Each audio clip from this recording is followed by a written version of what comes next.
Welcome in, folks. Hopefully you can hear me. Hello. Alright, it's showing up on the thing. And it looks like we're live everywhere. I hope. Yep. There's YouTube. Catching up. Lady me. Good deal. Loud and clear. Alright, I am not going to be able to watch chat. Here, let me see if I can't rearrange this somehow. I have too many monitors going, capturing all this different stuff. Let's see here. William, welcome in. Okay. I might be able to do it this way.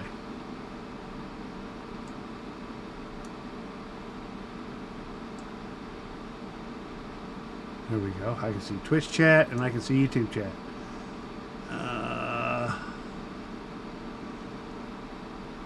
We're gonna try this. Nothing's been wanting to work right on either computer for the last couple days. Deerstream's not even up. Rear camera looks like snot. We're just gonna turn it off.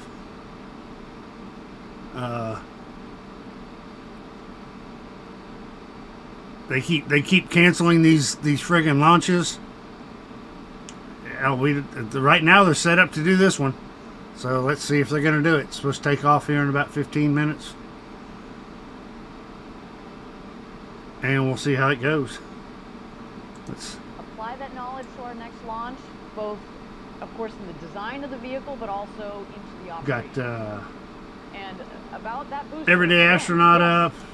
I've got What About It up, New Shepard and I have NASA Spaceflight up. In November of 2015. So we'll be switching back around to see who's talking about what. Back in the day, and right now it's and, man, New Glenn's people talking.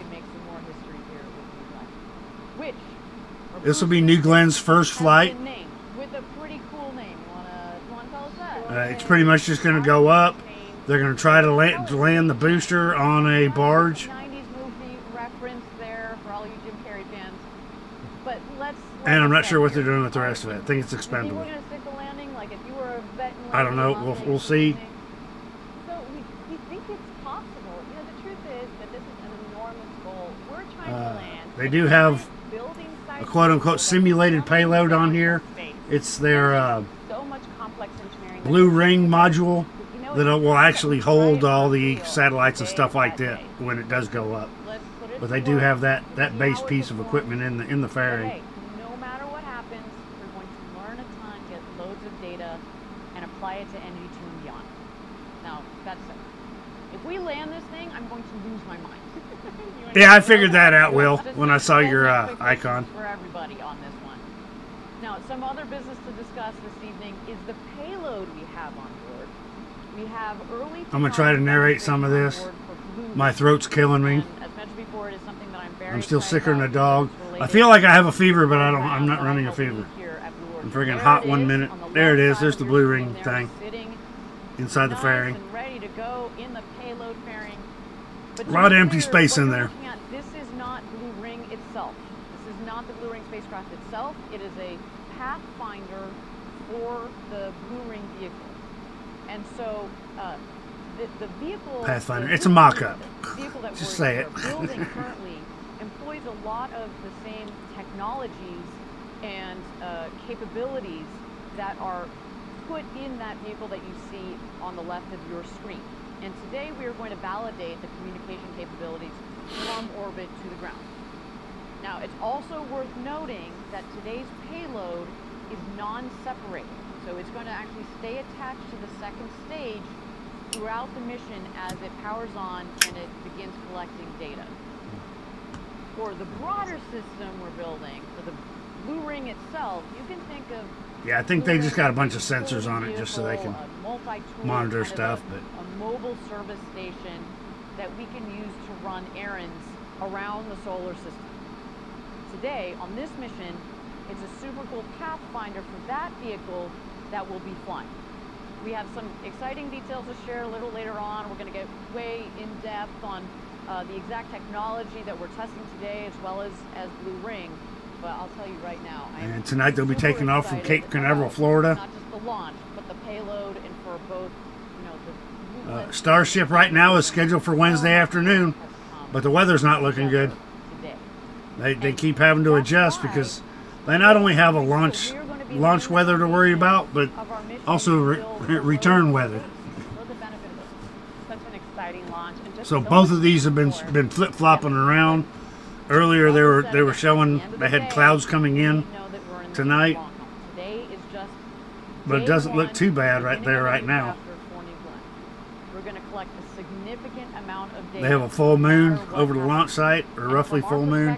The way I like to put it, data and it was lighting up the clouds beautiful earlier. The more data earlier. we have, the better off we are. The longer we fly, the more data we collect, the more we can crunch on, so we can read, And the cameras might not be picking it up right now just because all the bright lights and beyond. and the Yeah, absolutely. And that gas is flare really stacks. critical for our engineers and our ability to evolve New Glenn into a fully operational program. With New Shepard, we've flown 28 missions so far, and we've sent over 40 astronauts to space. And while we consider that Will and Lady Mina bouncing back and forth. That data that we get after every mission helps our engineers fine-tune the system. It helps us refine our procedures, reduces the overall time between launches, and perhaps. Yes, folks, I am live on YouTube and I'm live over here on Twitch. So, whichever platform so much as New Shepard has progressed. By the way, you prefer, those learnings YouTube will be a little bit further behind. On New Glenn, we've integrated a lot of a little more of a delay built in over there. Lessons from while they're talking, I'm going to top off my coffee. We've got, looks like 12 minutes left. Of lessons learned from New Shepard, there's that recurring Blue Origin theme of reusability. New Shepard has, with its booster, of course, one that lands, right? New Glenn, the same deal. But let's point out one big difference. New Shepard lands on a landing pad in the desert, while New Glenn's landing pad is out in the Atlantic Ocean. I should take a moment to note, the ocean, the seas out there have been quite rough for the last several days. So, that is why we took a little bit of extra time to get a really good chance of landing this booster tonight. So, a big kudos to our team that is out there operating the Jacqueline.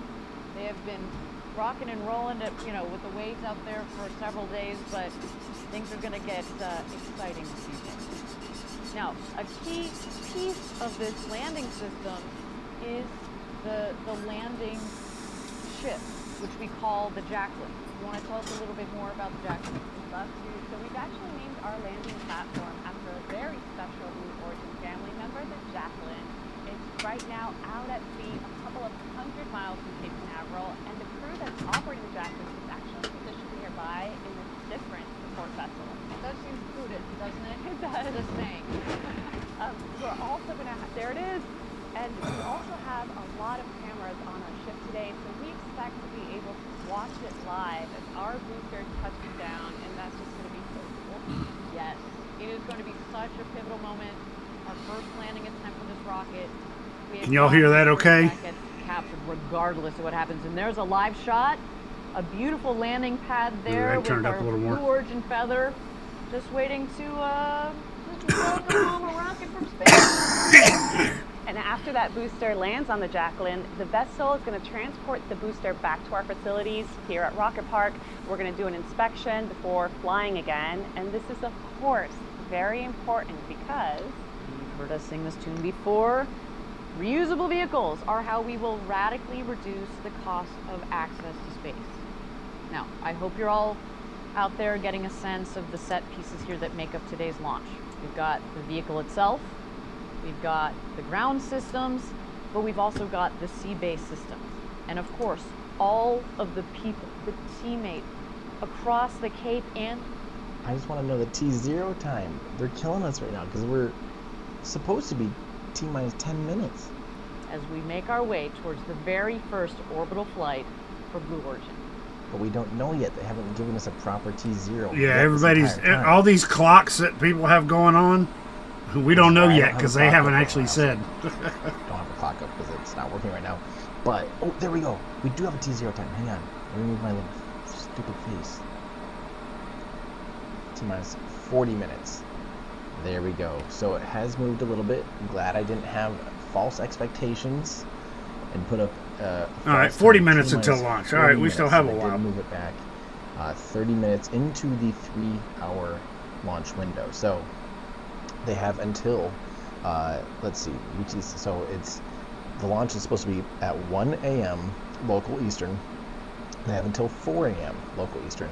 Right now, that is targeting a 1:30 a.m. local Eastern, which is 5 hours off of UTC. Is that correct? So, yeah, so that's 6 UTC to 9 UTC. So hopefully we actually see this thing take off here in 39 minutes. Let's see. Let's answer a few more questions while we are waiting. This is Michael McGinley. Sorry that I still have the comments right smack in the middle. I haven't quite figured out how to fix that right now. I'll get there eventually. What about the control scheme between these? Wait, no, sorry. Long-time subscriber here. As an 85-kilogram man, how many newtons? Welcome back, everybody. We are officially at T-minus 38 minutes and 57 seconds to go until launch, our first launch of New Glenn. I should note that as we go along here, you might see our clock bounce around a little bit. That's just our teams getting aligned and making sure that by the time we get down to 0, everybody's set and ready to go. But talking about ready to go, Denise, why don't you give us an update on the vehicle and its preparedness? Absolutely. So our team has already completed fueling up New Glenn's propellant tanks for both our first stage and our second stage. We are now entering the next step, which is called propellant conditioning. This is, of course, a crucial step because we need to make sure that those propellants are at the right temperature and at the right pressures. We also need to manage pressure. You might have noticed that there's a lot of excess gases that are being vented from our first stage and our second stage. This is because our cryogenic propellants are so cold that they're experiencing something called a boil off. So we are venting all that excess gas to prevent buildup and overpressurization. You may have also noticed on your screen that we have the flame stacks, or what we lovingly call the tiki torches. That's there as a safety mechanism to make sure that we are burning all that flammable oxygen and hydrogen, protecting New Glenn and our launch pad. So that is where we are right now. We'll keep tracking progress as we make our way to terminal count. Thank you very much. We will look forward to the next update on the team and the rocket there. Now, we mentioned that we're sitting in the rocket factory here. Blue Origin's mission control is right upstairs, right above our head. And we're very close to where the rocket is itself. So maybe if you zoom out a little bit, Denise, you can give us a sense from a geography-wise where we're sitting. We are super close. So behind me, I have a map of Florida. You can see very clearly here we have Merritt Island and Cape Canaveral. If you go ahead and zoom in, I'll show you where we are right now. We are right now at Blue Origin's Rocket Park. This is where New Glenn is built, integrated, tested. This is where we're coming in live from our studio. And just a short 8 miles away, we have LC-36, where New Glenn is standing proudly, waiting for its first launch. You just heard from Eddie and a few of our employees. They're just here in Cars Park, and if you're lucky enough to be watching from either Jetty Park or anywhere up down Cocoa Beach, you are going to get a great view of the New Glenn launch tonight. So that's the lay of the land here. It just really goes to show you how the full operation of New Glenn is nearby. And not only that, but New Glenn, the New Glenn operation is also right in the heart of all this great space history here in Florida. So the Atlas II and Atlas III launches took place from here. The Mariner, Pioneer, and even Surveyor missions. They sent spacecraft to explore Jupiter, Saturn, Mercury, and even the lunar surface. Here's some footage showing off the renovated launch pad that carries all that history. I think I speak on behalf of everybody here at Blue Origin that it's just an honor to be launching a next generation vehicle right here on top of all of that history. And the launch pad is so close. I mean, I know we're going.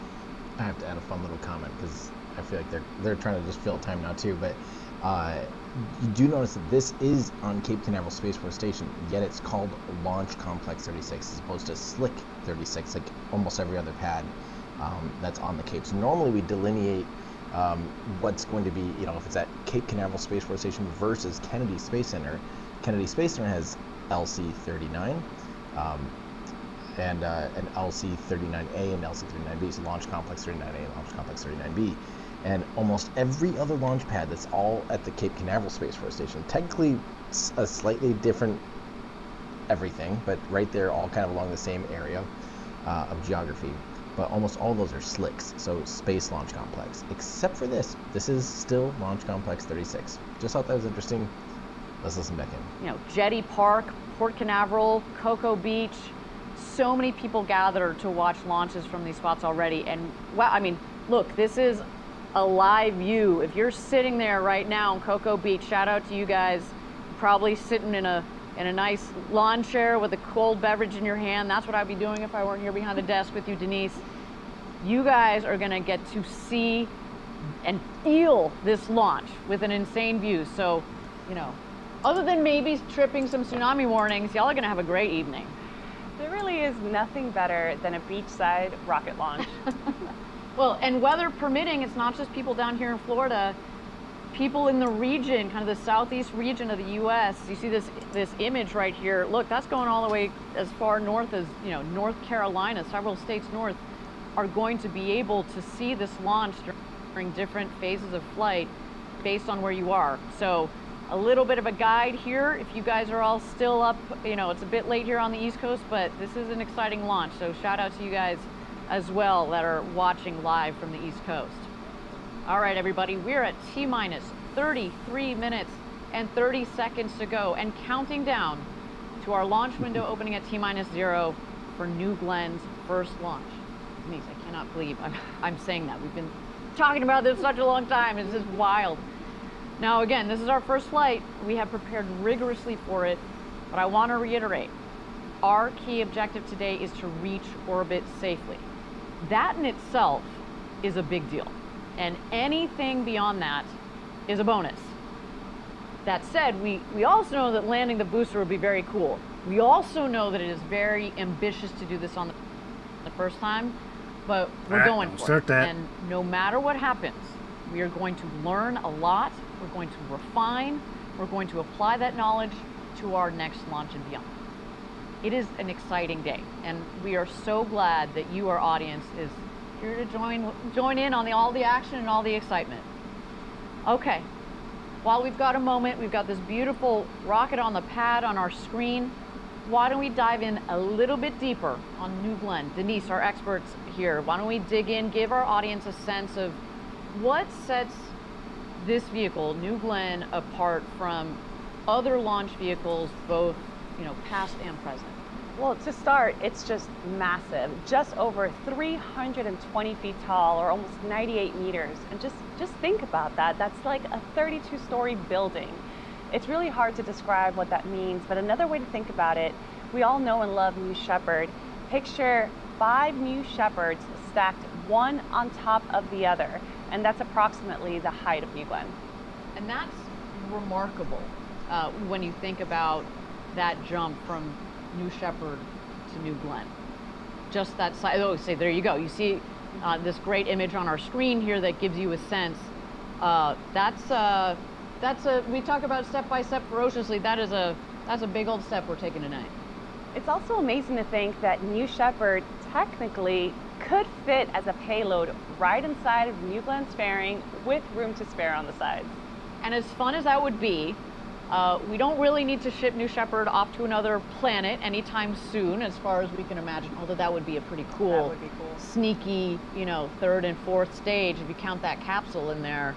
But that said, we make this point because it speaks to future capabilities, like moonlanders, other large vehicles that are similar in size to New Shepard. It is incredible that fairing volume and the size, what it's going to enable as we build this road to space. Now, it's not often that you get to stand next to a massive rocket like that on a launch pad. ready to go to space. But you and I had an amazing opportunity. This is just a day or two ago. And I don't know, I just look at this video and I get tingles. It was incredible to be at the base and looking at what our team has worked on for such a long time. There you see the flame trench. Smoke and fire, baby. That's what we're looking for tonight. I get chills every time I watch that. I mean, that was just so incredible. That's not something that I will likely forget anytime soon. It's just so tall when you're standing right next to it. Yeah. Well, that tall rocket is going to space tonight. And you all are going to be here to watch and cheer on with us. It's a big night. That's all I can say. Yeah, I mean, hopefully that'll give you a key differences between a vehicle like New Glenn and others that have lifted off from this pad in the past. I think there's another key thing about New Glenn, and it really is that reusability aspect. So while the scale of New Glenn is truly remarkable, I mean, this rocket is built for big things, supersized, with an incredible lift capability. But to do that in a way that's sustainable, using reusable hardware, I think that for me is the biggest innovation for New Glenn. 100%. Reusability. It is such a critical component of reducing the cost of future access to space. You just can't say enough how important reusability is. And so New Glenn also has that second stage rocket, right? We talked about the first stage and the second stage, and you know, rocket fans know this, but just like Saturn V or other big launchers, rockets fly in the first stage and the second stage, with the job of the first stage, or sometimes what we call the booster, to lift the vehicle from Earth up to space. The stages will then separate, and it's the second stage that powers our payload into orbit. So here you see another cool overlay, you saw it just a moment ago, of the Saturn V rocket. I mean, we are just about the same height, and the power of the two vehicles and the significance to be compared to that is amazing. And you know what? Our game plan, like Saturn V, our game plan is to use New Glenn to go to the moon too. I hope you host that webcast with me too on that one. Coming here shortly. So that's our orbital rocket in a nutshell. Now, while we've got a couple minutes to go here, we're at T-minus 28 minutes to go until New Glenn's first launch. Why don't we check in with our teammates over at Cars Park? Eddie, you there? Yeah, hey Ariane, we're here at Cars Park. We're less than 6 miles as the crow flies to Launch Complex 36. We can see a great view of New Glenn standing 320 feet tall, the two vehicle access towers, one of the largest water towers in the world, and we are ready. Aren't we ready, team?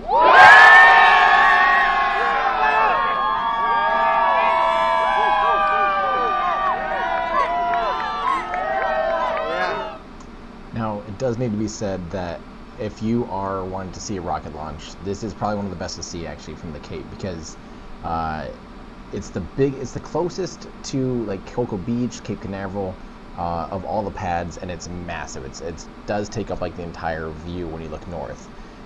So besides Starship, which you can see from Isla Blanca, which is about 5 miles or 8 kilometers away, this is just a little bit further, so 6 miles, 9-ish kilometers away, or actually 10 kilometers away, and it's it would be a really good launch to see. It would actually be a New Glenn launch from Cape Canaveral.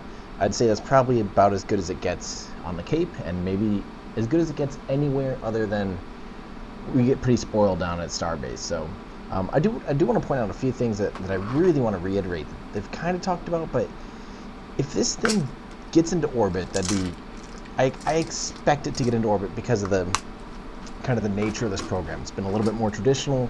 They've kind of done things slower. They aren't taking huge risks off the bat with a minimum viable product. They're launching this thing expecting it to be basically operational, right? So I'm expecting it to be orbital. However, the landing, if they landed on the first try ever, I mean, come on, that would be huge. And there is some expectation. I'm about 50-50 whether or not they could land on the first try. But yeah, if they can do that, that'd be pretty amazing. By the way, you're not missing anything if you're missing this part, because they're just talking about the view and the crowd and stuff. So We'll bring it back in once they start talking more things about the launch. I think they'll do it, countdown, weather and any new permitting. information. Unless they have something catastrophic happen. I think they're coming back in with it. New Glenn's not as fast as, Now. or Blue Orange is in on as the New fast Glenn as team that is SpaceX. not down there with Eddie, and I do But want to give a special call out to our SpaceX program just leader launches for New fast Glenn, and they learn as they go. Jarrett Jones. Jarrett Blue has Origin led the takes New their Glenn time. program They're more for like years, NASA used to be. And I'm very grateful to be able They to take call forever, him a but once friend. they do He a has launch, deep background you know, in aerospace. There They he pretty is. much hit all And the, he's hit, check been all the boxes instrumental off. through the build up to today's launch. I mean, there you see him just a moment ago, and let's see, can we point him out here in launch control? Yes, he is there, kind of that first row, bottom left. There you go, checking in, got his eyes glued to his screen, talking to one of our long-term core employees here. We got Mark Featherstone, who has been also leading this program for a long time. And man, and you saw that image just a moment ago with him in front of the New Glenn. That was the day that we installed the 7 engines on New Glenn for the first time. And I'm pretty sure he is absolutely psyched. You also see the gentleman in the center of that front row in the green sweatshirt. That is Dave Limp, our CEO, who joined us just about a year ago. And man, talk about sparking some fire. It has been wonderful to have him on the team with us, and he is clearly absolutely dialed in. And last but not least, in between Jarrett and Dave, Jeff Bezos, our founder, who of course has been thinking about this day for many years. And I should also throw in a special happy birthday to Jeff. What yeah. a day. I that. wouldn't mind having a rocket launch on my birthday, but this man deserves it. So much patience. Maybe that's why it commitment, didn't launch. Passion for what He was we're waiting to doing. launch it on his birthday. It's just, we are very lucky, Denise, to have such a leadership Billionaires. team here supporting us at What can you Blue say? as we go through all of these programs and getting them off and going. But at the middle of many of them and the core to making a lot of this work, New Glenn. That's why today is so important. Okay, everybody, we're at T-minus 23 minutes to go until launch. It is so great to have you all joining us for today's inaugural launch. We have folks tuning in from all over for this big day, and of course we had Eddie and the team down at Cars Park. But we also wanted to give a nod to a couple special groups watching from across the nation. We've got employees tuned in at multiple sites. Let's go back to answering a few more of your guys' questions. I did see we had that question that went up for just a second and then it disappeared. Asking if I weigh 85 kilograms, how many newtons of thrust would it take to lift me off of the moon? So let's do that real quick. So 85 kilograms, to get to newtons, you just multiply it by 9.8. So 85 times 9.8 would be 833 newtons, so almost a kilonewton, but we divide by, divided by 6. Yeah, there we go. So divided by 6 to get lunar gravity. So you need at least 138 newtons of thrust to lift an 85 kilogram human off of the moon. So there's your answer. Let's see. What do you think Starship will? From Braxton Greathouse, when do you think Starship will try a refuel test for the lunar mission? I expect it this year, assuming they can go orbital here in the next few launches, and assuming within the next few launches after that they can do a catch of Starship. I expect them to begin refueling tests very quick.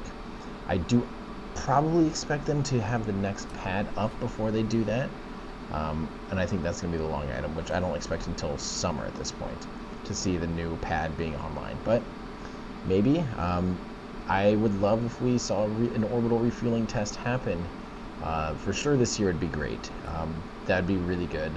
I hope maybe by Orbital refueling is just going going to be tricky because most of these are we'll cryogenic see. fuels. Flight 7 will You have to keep definitely them cool.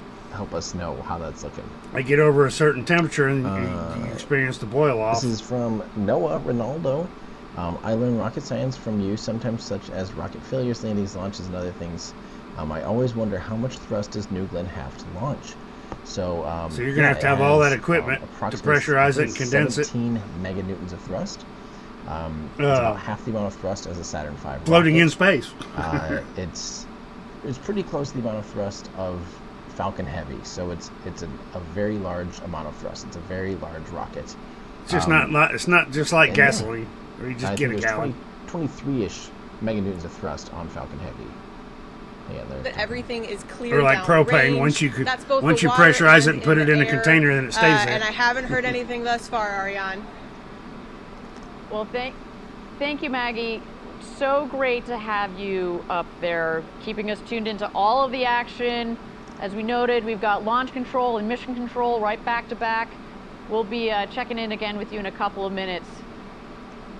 Okay, we're at But Starship's going to have to do the same thing. They're going to have to send fuel tankers up to space. Until our targeted liftoff. Just to get to the moon, let alone to Mars. We're getting closer and closer. And we want to point out a few things coming up ahead in our countdown, because some of them actually come in a pretty quick sequence.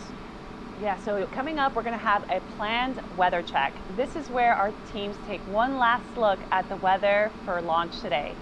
This weather check validates that our trajectory is still on track, and the team will continue to close out any remaining open items that could be on their dashboard.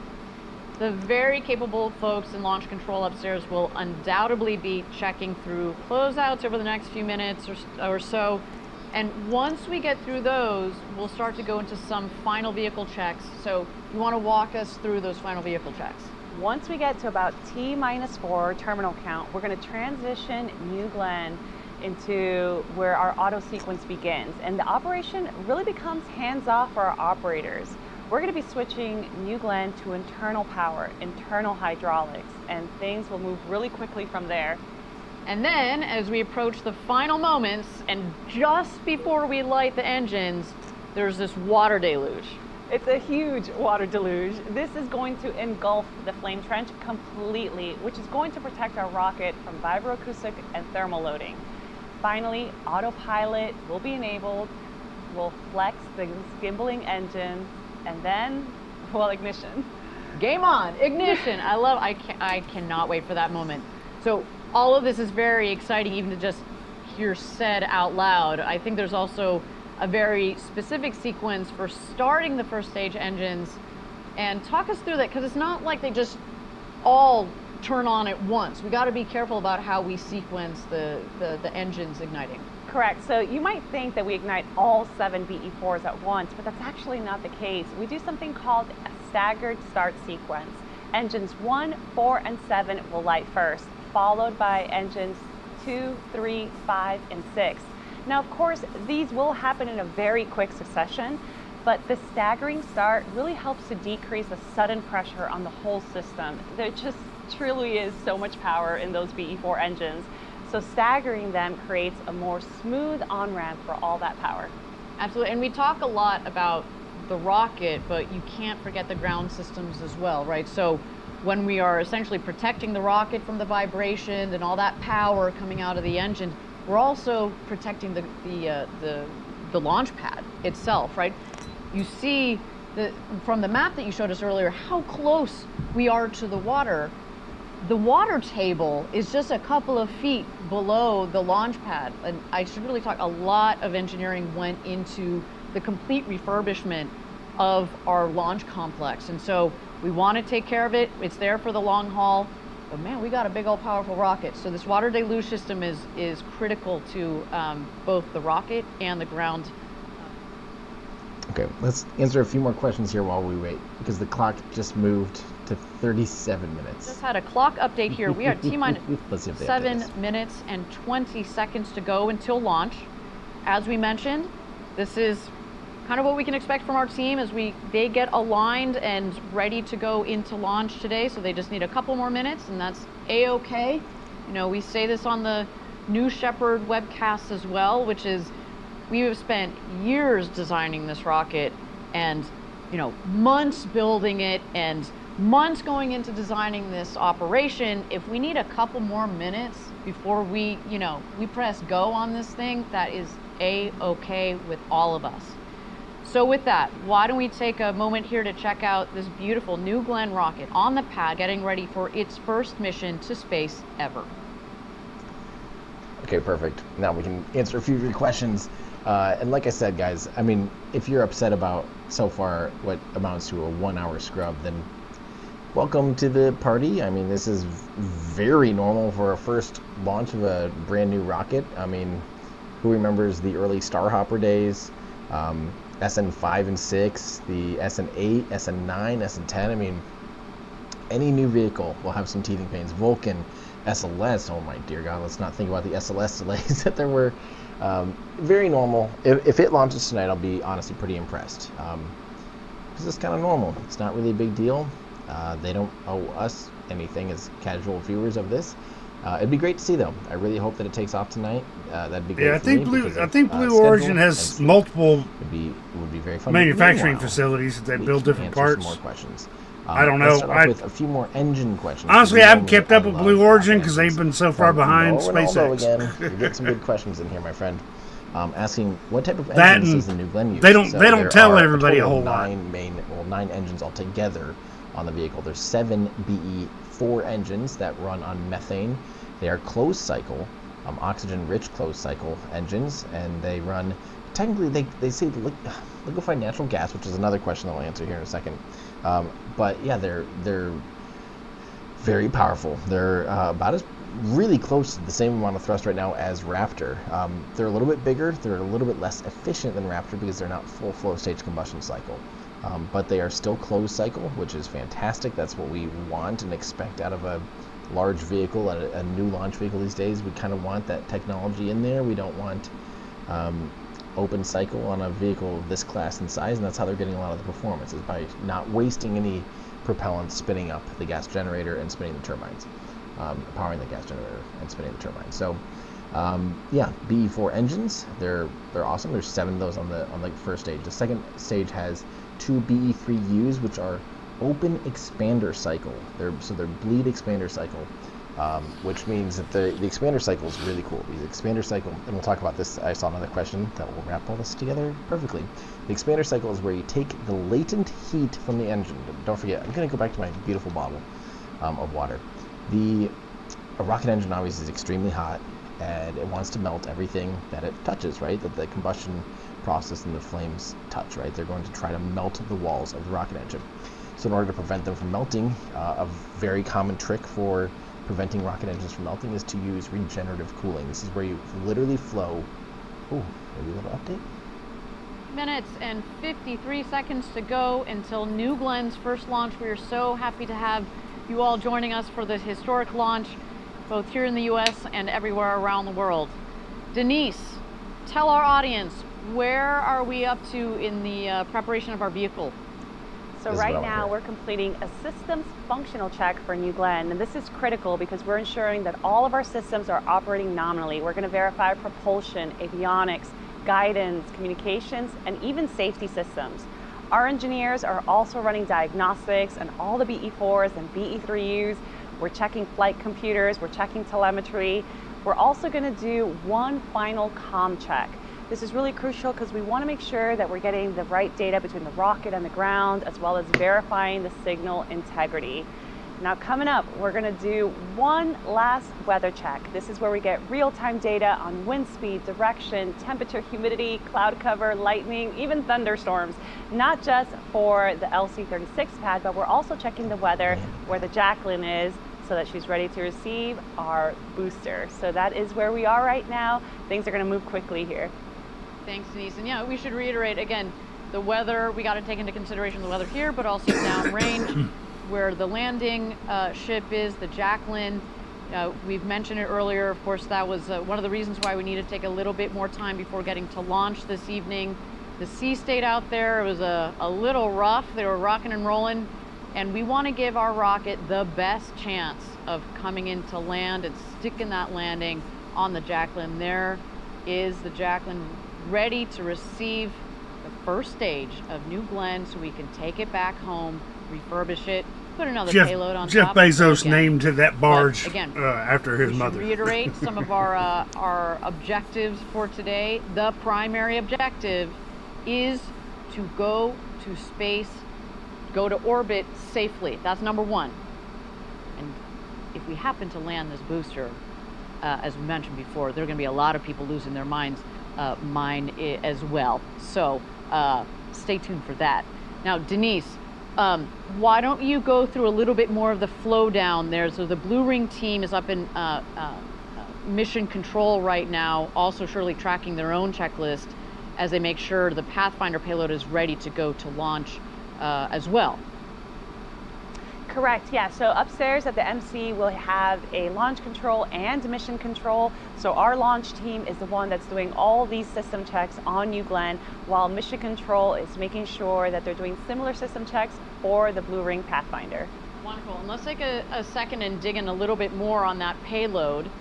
The Pathfinder is a cool piece of technology, and really it's just the initial demo for a vehicle program called Blue Ring that's quite far along in its own development. And we mentioned this earlier, today's demo is a non-separating payload. This means the payload tonight is going to stay attached to New Glenn's second stage for the entire 6-hour mission. The other thing I want to reiterate about this Blue Ring Pathfinder is it's going to be testing a lot of the same technology, but it's not the Blue Ring itself. It's not the same form factor, but we're going to learn a lot from this evening. Now, what we want to, excuse me, I should say, as we talk about the Blue Ring Pathfinder, I want to reiterate that it's attached to the second stage and it will stay there as it orbits the Earth. And that also is not normal, but we wanted to do that for today's demo mission. Now, today's demo mission on the Pathfinder is going to prove out some important components of our future vehicle, Blue Ring. And I get really excited. Clearly, I get so nervous I get excited talking about this. I love this program. It's one that I've had a hand in getting off the ground for the past year as part of Blue's In-Space Systems team. But I want to take you deeper into Blue Ring. Let's check out this video. Oh, this is actually, unfortunately, we'll probably get hit with copyright strikes. But this is something that I really want to learn because I still don't quite understand what Blue Ring is. Here, there's Blue Ring is part of building that base layer of infrastructure. So it's just it's a satellite bus basically. Okay, so let me go back to answering what what regenerative cooling is and the expander cycle. The BE3 you're using tap off expander cycle bleed. Okay, so you're pumping that propellant through the walls of your combustion chamber and your nozzle in order to prevent it from melting.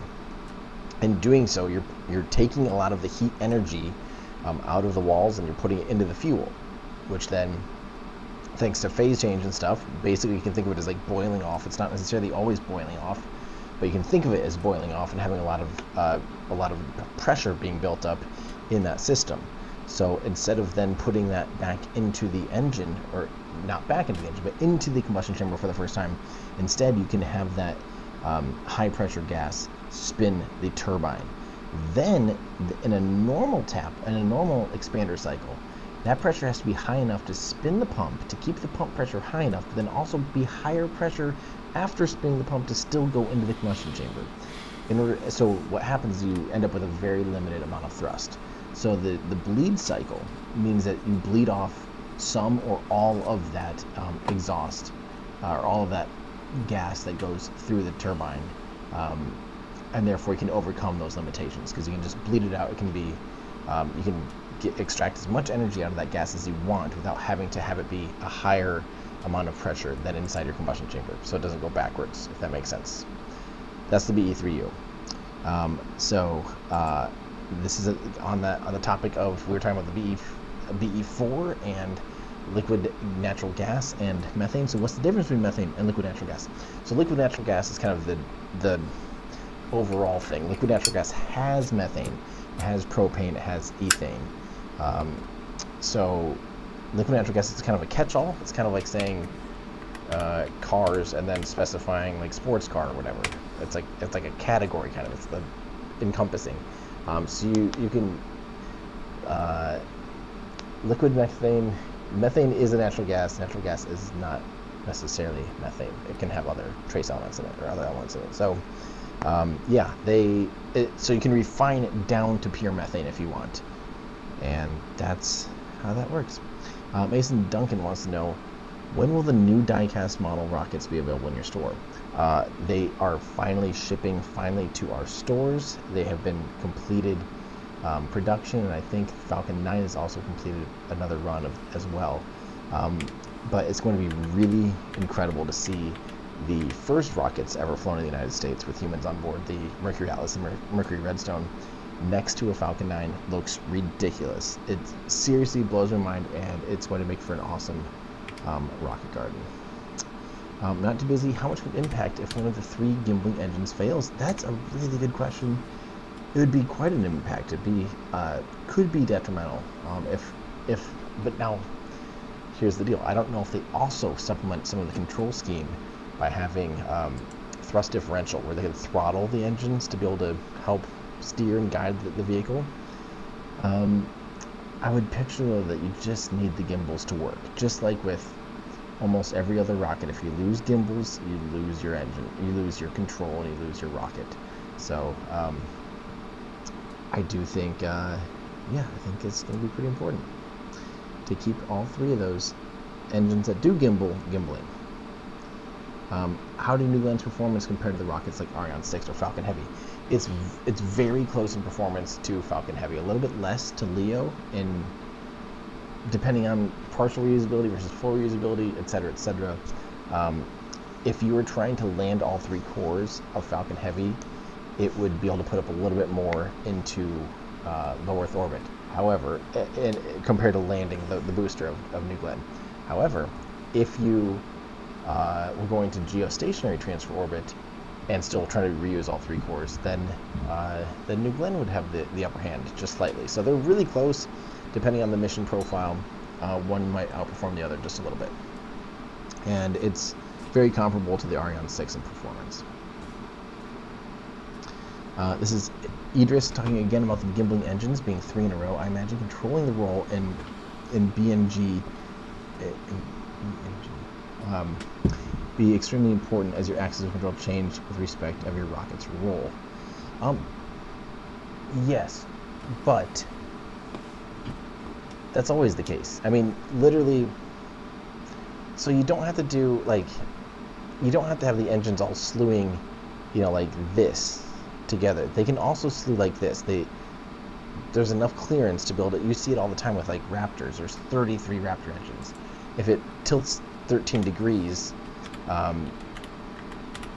so it becomes more of a fancy problem for navigation, for guidance and navigation, to be able to handle it. If there is a roll, it doesn't negate it out in its trajectory.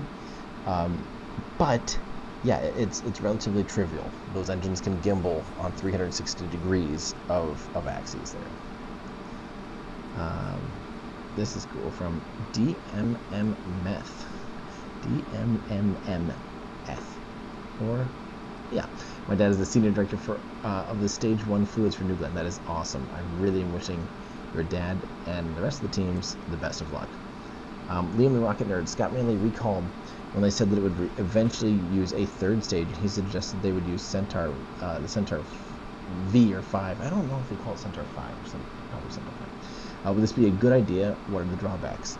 Well, the good idea part of it, if you wanted to use a 3rd stage, if you really needed some high energy potential, is that A, it can fit it inside the fairing, B, it already has liquid oxygen and liquid hydrogen at the pad, which is also what Centaur uses.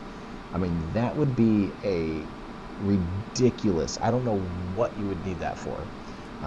Most of the time when I think of a 3rd stage, I think of a kick stage, like an orbital transfer vehicle, something that can change orbits and get into some more unique orbits and things like that, as opposed to having to relight and push around your, a nearly empty upper stage. Sometimes you can gain some additional performance just by, by having a little smaller kick stage. We see that quite often, especially with small sat launchers, because it does make sense. But I don't know about using a Centaur for that. Good question. From Shumi, can you explain why some rockets have an instantaneous launch window and others can have a few hours? A lot of it, most of the time, depends on the destination. Since this is simply a demonstration mission, they have a large launch window because, frankly, the payload's not going into anywhere particular. They're throwing it really far. They're throwing it on quite the elliptical trajectory, of thousands of kilometers away, a very highly elliptical orbit around the Earth. But it's not rendezvousing with anything. It's not getting to a precise, geostationary orbit, into a precise orbital slot or anything like that. They're just hucking this thing, right? They're just yeeting it as much as they can, and that's all they need to do, right? So there's not really, whenever it fits. The main constraint today is likely probably just the clearances for downrange, because they're not only launching, they're also landing. So there's probably going to be pretty large margins around the exclusion zones, and they want to make sure that there's no marine traffic, no air traffic, and holding those things closed for too long is probably a large constraint for them. So 3 hours is probably just a good, safe bet. Let's see if they're connected us at all.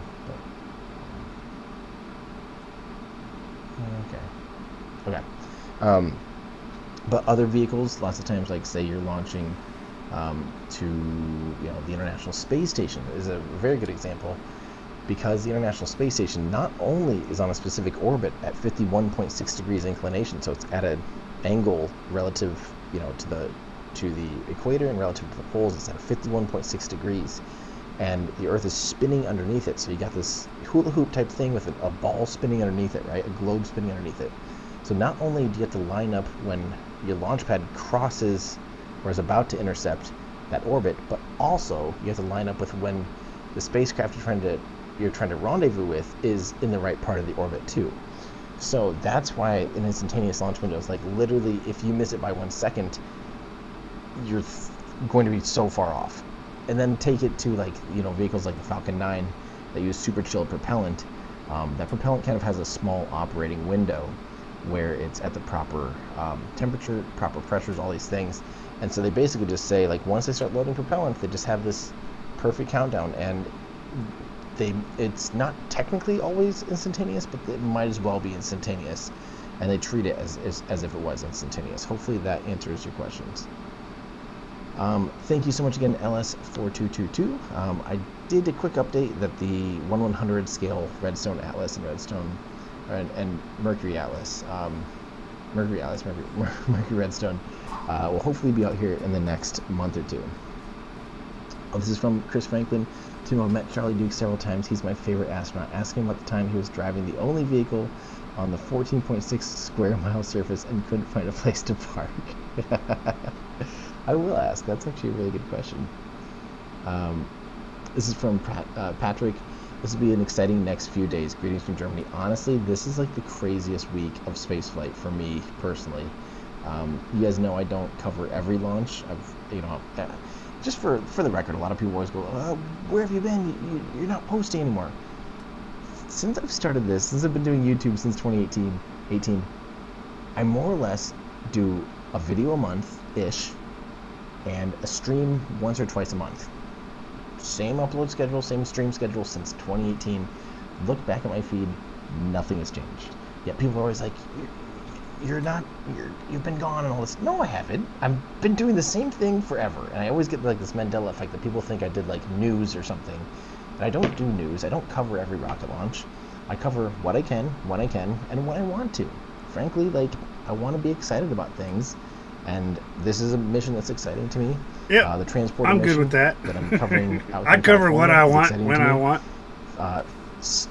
Starship Flight 7 and the booster catch is exciting to me.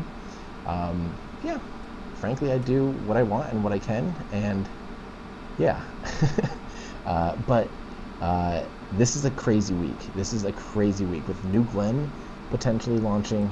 That's huge. With Starship hopefully doing another catch attempt, that's huge.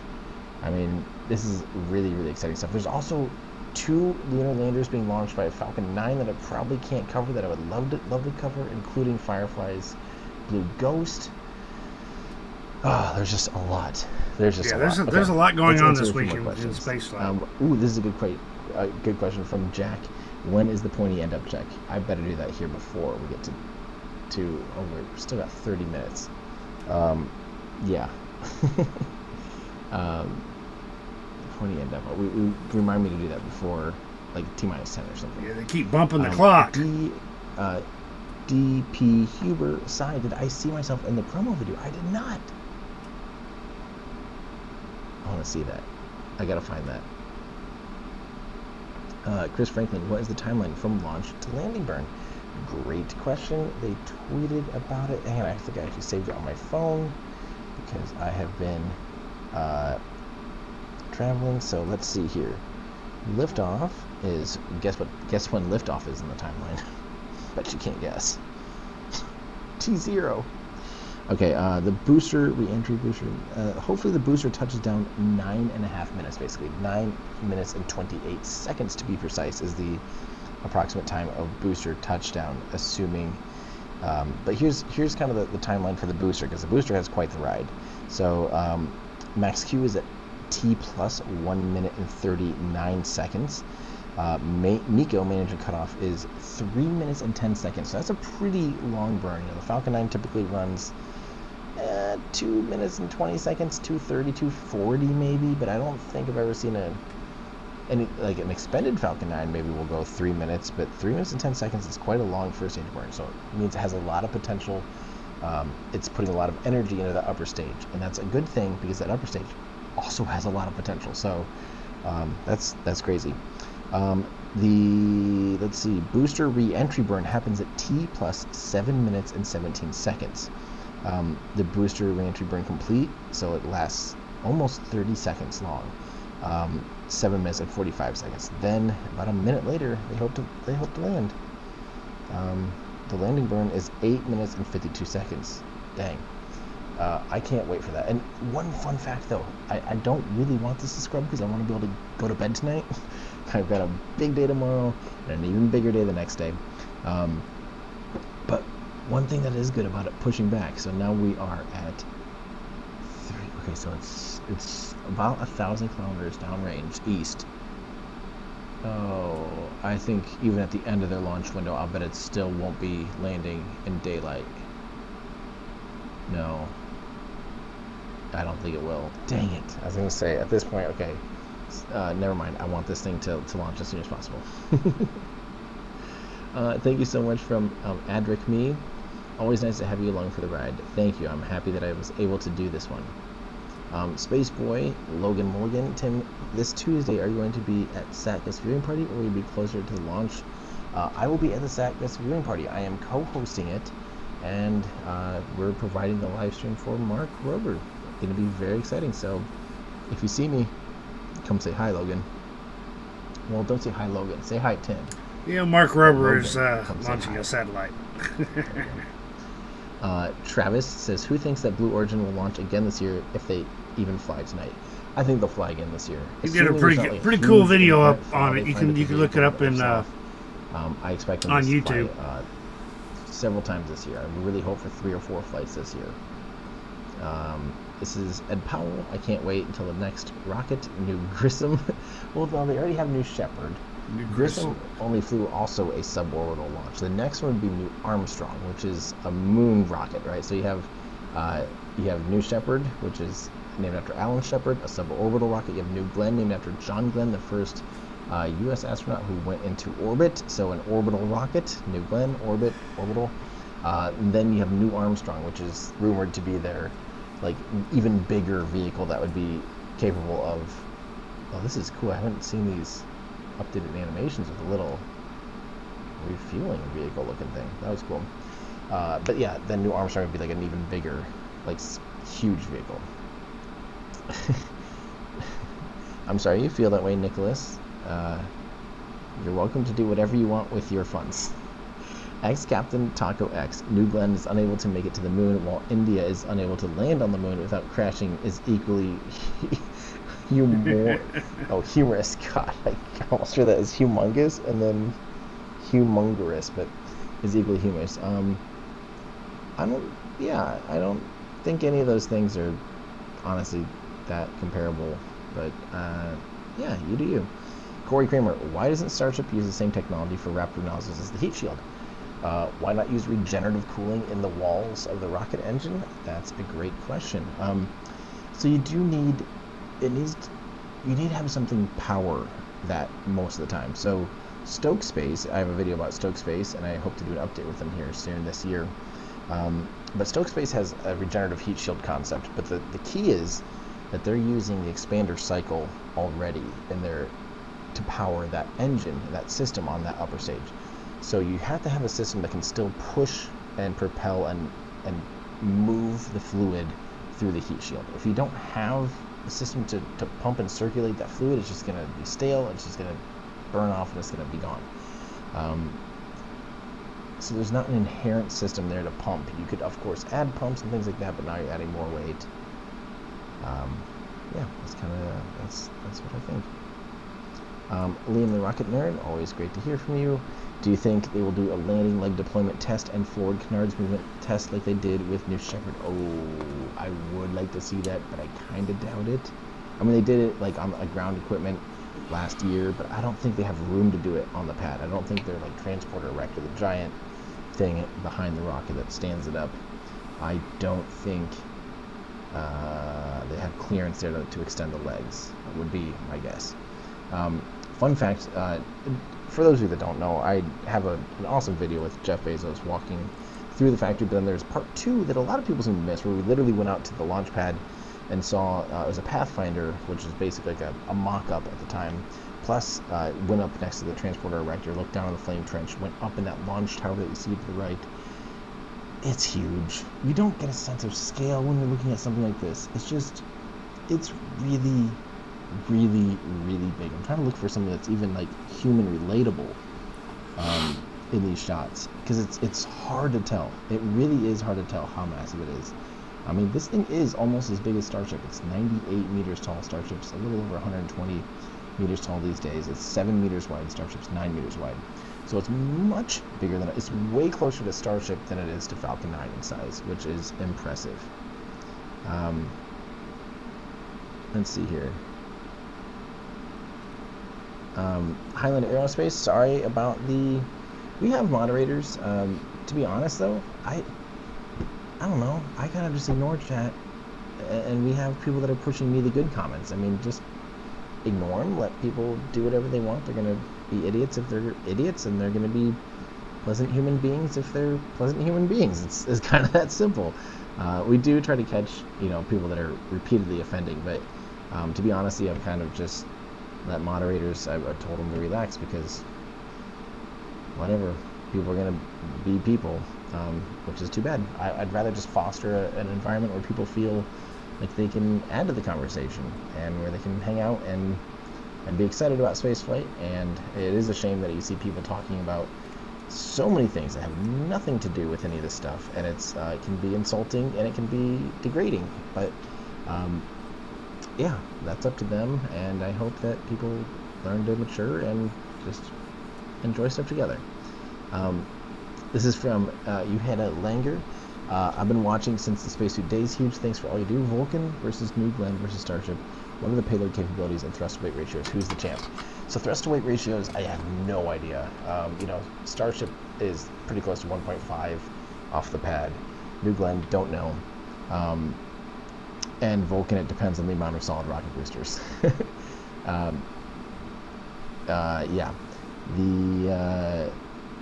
As far as payload capabilities, New Glenn is basically in the lowest configuration. Vulcan is the lowest, and then New Glenn, then Starship. But Vulcan, in its highest configuration, ironically, can get the most mass to geostationary transfer orbit. So it just depends. There's so many variables. I did a video comparing Vulcan to other rockets. Let me see if I actually did. I don't recall if I can. I don't think I compared it to New Glenn, because I think I was just comparing it to like active rockets at the time. But I did that about a year ago. This is from Zach. What do you think about a rumored 9-engine New Glenn? Think we'll ever see that come to fruition? I have only heard that in like literally comments. I've never really seen it. I don't know. I've honestly never really seen any real rumors of a 9-engine New Glenn. I think if they're going to go out for New Glenn, they're going to go to a new architecture like New Armstrong, and or pursue full reusability in the second stage, which Jeff talked about in my interview with him, where he was saying that basically they have two teams. One team is racing to make the upper stage so cheap and so powerful and so high performing that it still makes sense to just expend the upper stage. And the reusable team is trying to make it so cheap and actually reusable enough that it makes sense to never throw away the upper stage, and they're excited to see who wins. From Aki, what fuel is New Glenn using? So on the first stage it uses methane. Well, technically they call it liquid natural gas, but it's more or less methane on the first stage, and the upper stage uses Hydrolox, so which is hydrogen and liquid oxygen. And methane, by the way, that's the fuel. The oxidizer is, of course, liquid oxygen.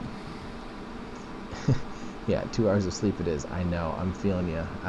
I'm just flew in today, so I'm already 2 hours off schedule, and I've been going to bed earlier the last few days, so I'm very much feeling it. I really hope this thing takes off, because yeah, it feels like 1 a.m. to me, basically. Richard wants to know how long of a launch window do they have tonight. This morning they have a 3-hour launch window, and we're coming up on, we're not even an hour into the launch window, so really wish me luck. Nate Saunders, hopefully we'll see this beast fly and land today. Thanks for the coverage, Tim. Thank you so much, Nate, and thanks for the 7 months of membership. You're amazing. Pro Fishinger, do you think Starship will be caught on Flight 8? Oh, I don't know if I see Starship being caught on Flight 8 yet. I would love it. Maybe. I'm a firm maybe on Starship. If V2 flies really well, sorry, not V2. If Block 2 Starship, if this new Starship upgrade, yeah, if it does well in a few days and really comes back looking fantastic, and they really have the control they need out of it, I can see them maybe going for it. That'd be fantastic. That'd really be fantastic. Liam, how do gaseous injectors work? Isn't the whole point of an injector to atomize the liquid? Do the injectors just mix them? And how do they keep gases from combusting in probably injector? So I don't honestly know too much about how gaseous injectors work, but you actually, yes, an injector, you want to atomize the propellant, right? You want it to go from, you take two liquids and try to ignite them, it's not going to work very well. You actually want them to be gaseous. The next best thing to gaseous is being atomized, very fine particles of liquid. There's a lot of surface area, and it's very easy to make phase have it. Let's see. That is that like infrared or something? Yeah, That's like a thermal camera. It looks like a thermal, like a FLIR camera looking up at the engines. Let's go. You can see like the channels of prop cooling the BB4 engines. I almost feel like you can see vapor. You can see vapor coming out of the. Yeah. You can also, I think you can even see the vault lines. No, Blue, go back. Go back. Yeah, go back. I want to see it again.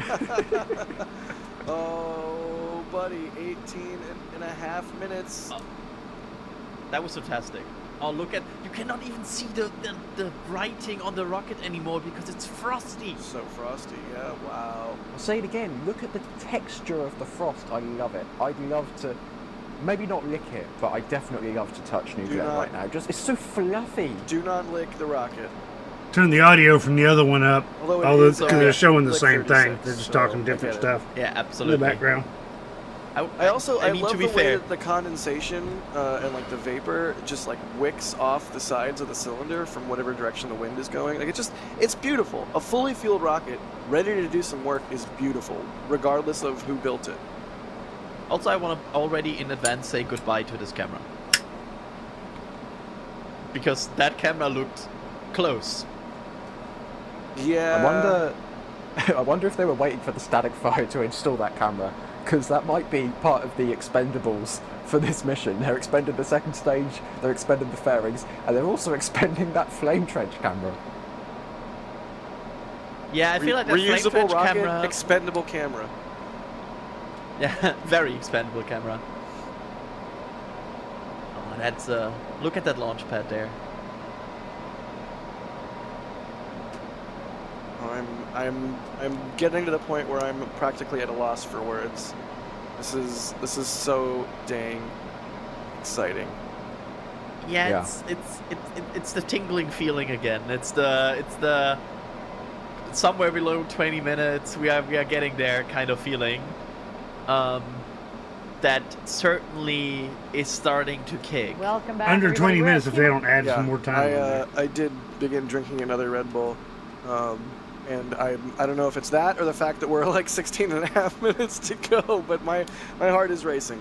My heart is racing, and I really hope they don't push it again. But even if they do push it again, which they haven't yet, you know, plenty of time left in the window. Let's see what happens. 16 minutes to go. Do we want to hit like the timeline kind of things? Like the next thing, I think, off memory alone, is there's a 10-minute hold, Adrian? No, the holds. There was a bit of a hold confusion. Apparently. Oh, right. They changed. Yeah, okay, right. Go ahead. Yeah, they changed the timeline. So what happens next is that we have a T-minus 10 minutes left the go no go poll, which will basically be a final check of every polling station, checking if everything is good to go, and then they will proceed into terminal count. Terminal count will start at T-minus 4 minutes. That is where the whole terminal count sequence starts. At T-minus 2 minutes and 30 seconds, they will start to pressurize Probably. for flight pressure. BE4s need a specific flight pressure at a specific temperature to Are they operate. streaming this is over what on they want to achieve Amazon? There. At T-minus 90 seconds, the vehicle will transfer to internal power, meaning the That would head be system interesting. will no longer supply all kinds of supplies to the rocket. The vehicle will all Let's take see, over is itself. Amazon even The advertising? water deluge system turns on at T-minus 20 seconds. It's a quite beefy deluge system, as we have seen on footage from Blue Origin in the past, so get ready for a lot of water. And then the autopilot, or kind of like an auto steering system, will also enable at T-minus 20 seconds. And at T-minus 5.6 seconds, that is the moment where the engine ignition happens. And once these 7 BE4 engines are confirmed healthy, good looking, and everything is looking good, they will release the hold down clamps and send New Glenn off. I can't wait. 14 and a half minutes. Yep, we are certainly here. Yeah, I don't Right, think so they do one- live streams over there. One thing I do want to point out is if you are in Florida and Hey, if Aussie, you how's are it going? watching our stream and you are planning Yeah, I'm on still trying around. to I'm see this barely in alive, person, but I'm still around. Keep in mind that visibility map that we've shown several times in terms of timing. Remember, look east, and also use the most accurate clock that you have. If you have a smartwatch, often those are like digitally updated on a regular basis, so that you're going to have essentially an atomic clock on your wrist, so you know that it's accurate. Same deal with your phone clock; should be basically 100% accurate. So there could be a delay in the stream here. We try and make that delay as little as possible, but fact of the matter is, use a real clock. You know, we might pull our T0 clock here close to, you know, like 30 seconds to go, because we don't know quite exactly what our delay is versus the blue stream and all that stuff. So I just, you know, be vigilant. This is all new. We're all learning at the same time together, and oh my god, 13 minutes to go. Adrian, If there's one thing you learn from today's stream, if you're in Florida, look please east. don't look west. Unless it's a Starship launch. It's on the light of the 5th day. You have to look there. Wow. Wow. I had to get it in. It's alright, I forgive you. Thank you. How are you feeling, man? You and Harry are like the two closest followers of Blue Origin, I think, at NSF in particular. Like, how is Adrian doing right now as we approach 12 and a half minutes to go? About 110 heart rate. Doing not nervous. I feel excited. I feel like I have set my expectations properly. I'm kind of in a very like situation where I'm like I feel like I'm expecting a launch, and everything after that is for me bonus. And I feel like I did a good job in getting to that situation where I'm like, I'm not overly hyped. I'm in a good state. But of course, that will drastically change, I think, once I see these engines ignite. It's gonna be a treat. We are 100 seconds away from what should be the T-minus 10-minute polling, which we hopefully get from Lorgen. Yeah, hopefully we'll be able Yeah. to hear it, and we'll do our best to not talk over it. Hopefully Blue shows it, Yes. and we can hear it and see it, because the iconic polling in spaceflight is always a treat, and it really once the poll happens and everything polls go, it's like that's when you know. You get the feels Yeah. at that Yeah. point.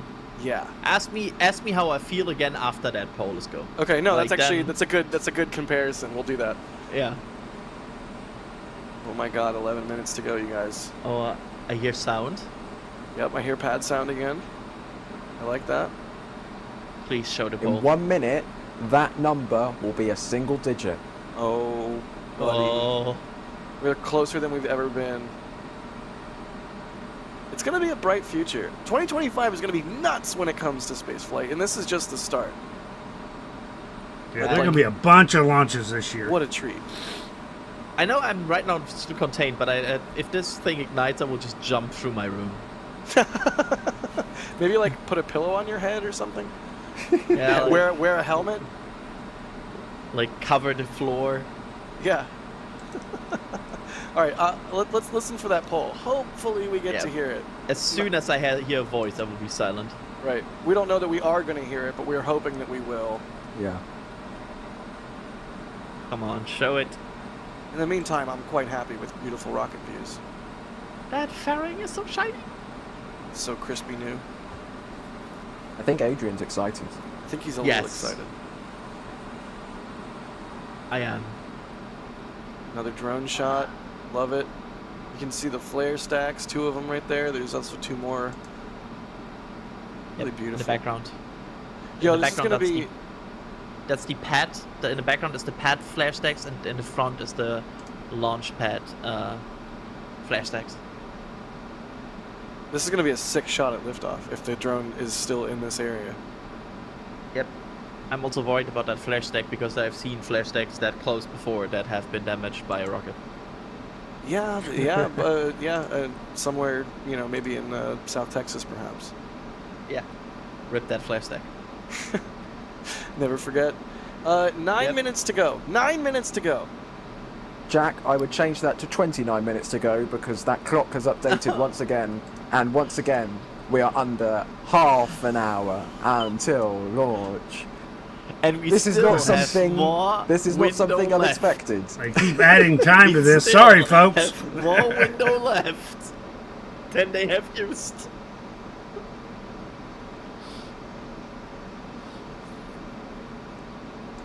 All right. Well, again, not not unexpected. Once again, awaiting a new T0.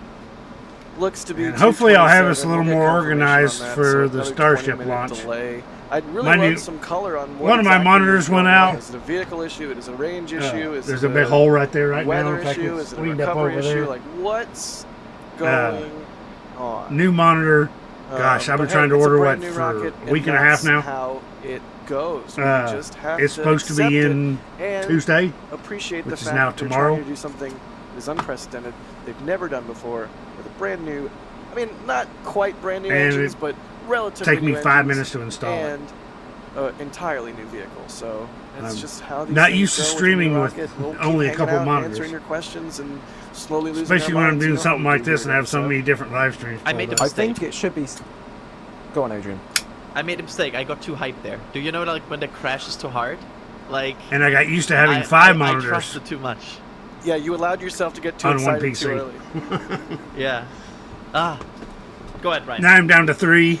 I think it should also And be just said, one on the server. This single flight of New Glenn will nearly triple. And again, the I don't know number why of the BB4s flown into Deer stream space. keeps crashing. Because we've had 4 I think it's an BB4s OBS flown on Vulcan issue. so I don't far. know. We're going to be flying another 7. It runs tonight, fine hopefully, until I go to which lay will take down, that up and to then I wake up, and all of a sudden 11. I realize that I've been Until offline for a arithmetic at couple 6 hours. a.m. And yeah, and 2 of them did that heroic job of compensating that nozzle. Yeah, for real. Yeah, I That have was Amazon fun. Prime. I'd really love Oh, to know how you talking close to about- their limit they were. that looked very, very close to limit. Yeah, and Harry in the back channel also pointing out, and the first BE3Us, 2 of them. Yeah. Yeah, originally they were going to go with a BE4U on the upper stage, right? And they Yes. they pivoted and changed from Methalox upper stage to a Hydrolox upper stage, which meant they used a BE3, which is what they use on New Shepard, but it's the upper stage variant, so it's a BE3U for upper stage. Yep. Update, by the way, in Germany, there's definitely now a lot of orange on the sky. It's orange. Yeah, it's very much orange. Well, So, Yeah, Are usually you if I'm excited for a streaming T-minus regular, 20-minute people are weather gifting out update subs that we all the can talk time. about again? This is my first stream in over a month. Event, and I was like, Adrian, wrong. I know it's late, but wrong. Or logic, no, my guy. maybe not my first stream. I think I I'm not did getting some. this wrong. I don't know, I can't Yes, remember if I I'm did excited anything for or the not. T-minus 20-minute weather update. Anytime we got Ryan in front of a map. I haven't done any of my gaming streams whatsoever lately. I will, Or I if it's will just call being out the sick, fact that got I a wish we got headache. a bit more information on My why sleep's that been off. plays. Like, I fully agree with you, Jack. Like, I I'm now get out of my back that's a new meds. rocket, but I would wish Long you would story tell there. us why are you pushing back the clock? Should be getting some We either need their today or data. tomorrow in the That's mail. the solution here. We need. This is. But it's still gonna Origin take a Launch week Control, the for it to get back in my T-minus system 30 again. minutes and holding. Yeah. And we are awaiting a new T0 because the Amazon Prime delivery hasn't arrived in time, and we'll get back to you with more updates shortly. This is the Origin Launch Control. And then when it lights, that he can be like. Now it feels really like Artemis. Now it feels like that. Really though, this is it's something we should mention. This is a vehicle that is a part of the Artemis program. It is going to be launching Blue's lander, which is one of the 2 HLS landers. And if you're excited about going back to the moon, which I don't know why you would be watching this and not excited about going back to the moon, then you should be excited about this launch because it is yet another step on the way to putting boots back on that big white ball in the sky. I'm so eloquent at 1 in the morning. Yeah, it's getting even better. Like, this commentary is just peaking. we are so back, or we're so cooked. I don't even know anymore. Mike, thank you for the super chat. Say, I wish I could give more. Thanks for everything, NSF. You all rock. Mike, don't ever wish that. Like, I appreciate the sentiment. We all do. But don't ever wish that you could give more. The thing that we do, that y'all do for us, that's really cool, is it's like a giant crowd-funded, distributed thing. You don't have to give more. Any amount is fine. Even if you can't help support us in any way, just hit the like button. Tell your friends about us. More people that are excited about space flight, the better. Like, it's fine. Please. Yeah, folks, if you're over on YouTube, go ahead and give me a like over listening there. to the philosophy that is. It'll coming help out of me my out mouth. over on I mean, YouTube. We could not ask for more. Yeah, philosophy. Yeah. Philosophy. If you want to know when I go live, hit that sub button. Brian Hack, thank you for Turn the on super chat. Say, I notifications. just realized Ring that NASA's bell. JPL is affected by the Eaton fire in Los Angeles. It unfortunately is, and there's a lot of JPLers who have lost everything, which is truly tragic. They say sound can put out fires, but also the Saturn V rocket produced water vapor. If they put rockets onto vehicles, then JPL could firefight. Is it like, the oil fires where they would put out the oil well fire by like setting And off somebody's a typing in both of the small chats explosion on top of it? Like, I for don't know these if- streams, apparently. necessarily fight fire with fire in that way. Only with supersonic retro propulsion, my guy. But thanks for the super chat. Absolutely. Celadon Hair Extraordinaire. Thank you for that. They say for once the time of a debut launch is normal for us Kiwis in New Zealand. Lol, 7 p.m. here in New Zealand. Nice. Lucky you. Russell Snodgrass, you mad lad, with a $100 super chat again. And they're asking, does the BE3U have a full-size vacuum nozzle or a stubby nozzle? First off, Russell, thank you once again. That's absolutely wild. It has a giant vacuum nozzle, if I'm not mistaken, right, Adrian? I mean, yes. The BE3Us are not that small. They have a nozzle diameter of 2.9 meters, which is quite significant, and basically almost as much as they can fit in there because the diameter is 7 meters.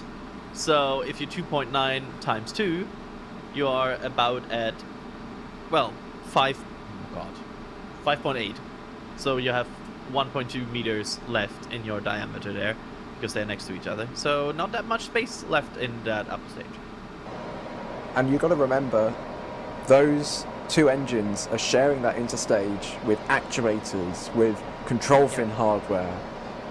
It's not like, oh, we've got 1.2 meters, we can stretch out, we can relax on a big sunbed. No, those are packed in there, and these are huge engine bells.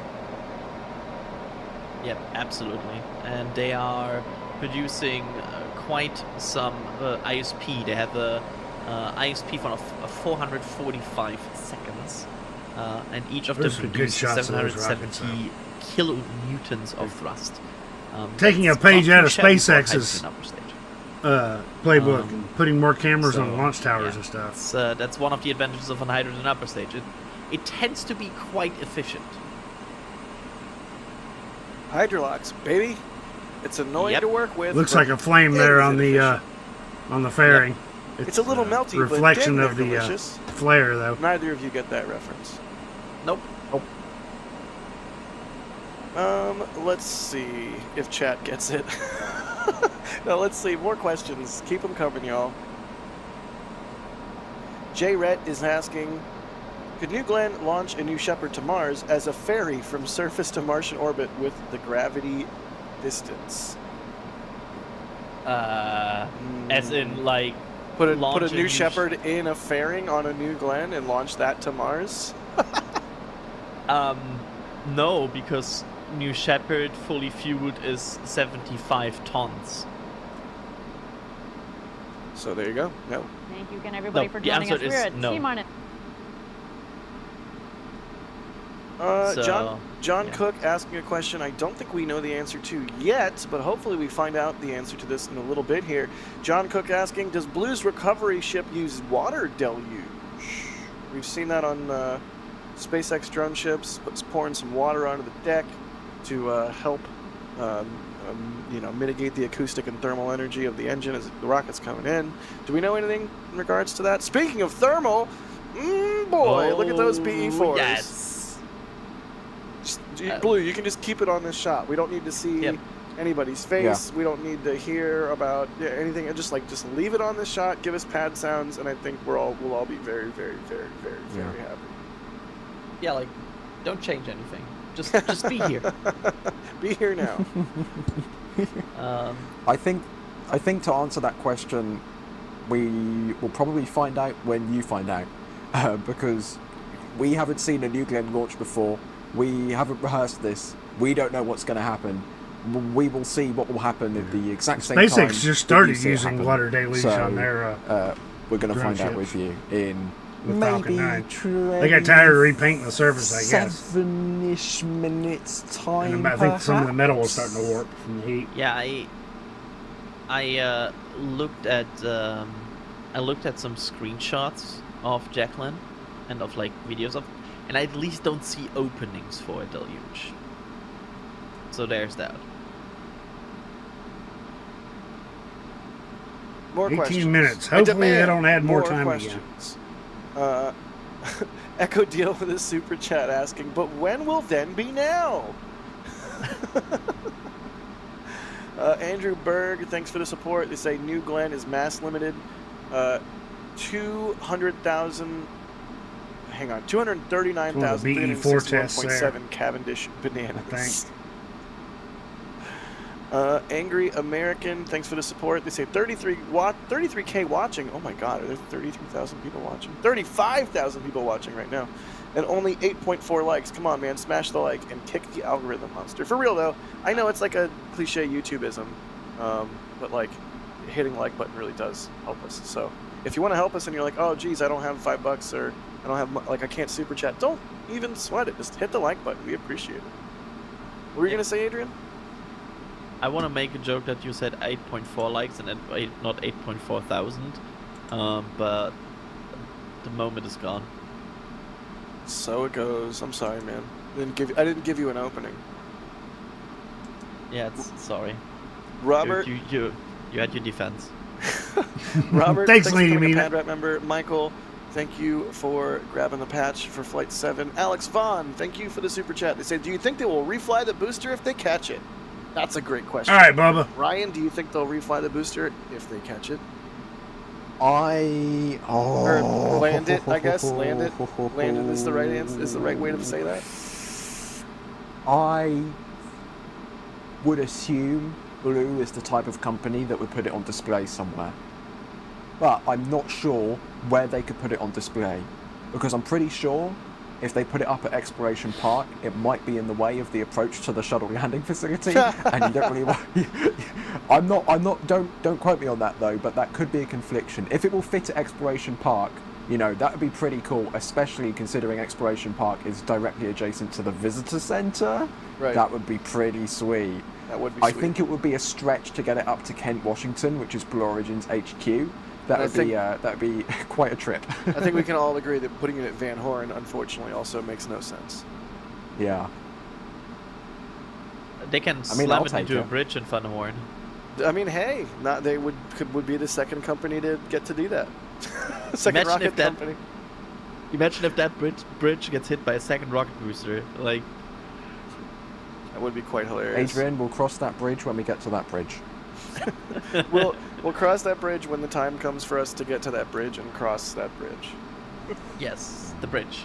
But First I also, I actually think with their, I mean, the second booster comes up in spring, I think they said. So maybe they just need it to refly if they reuse it.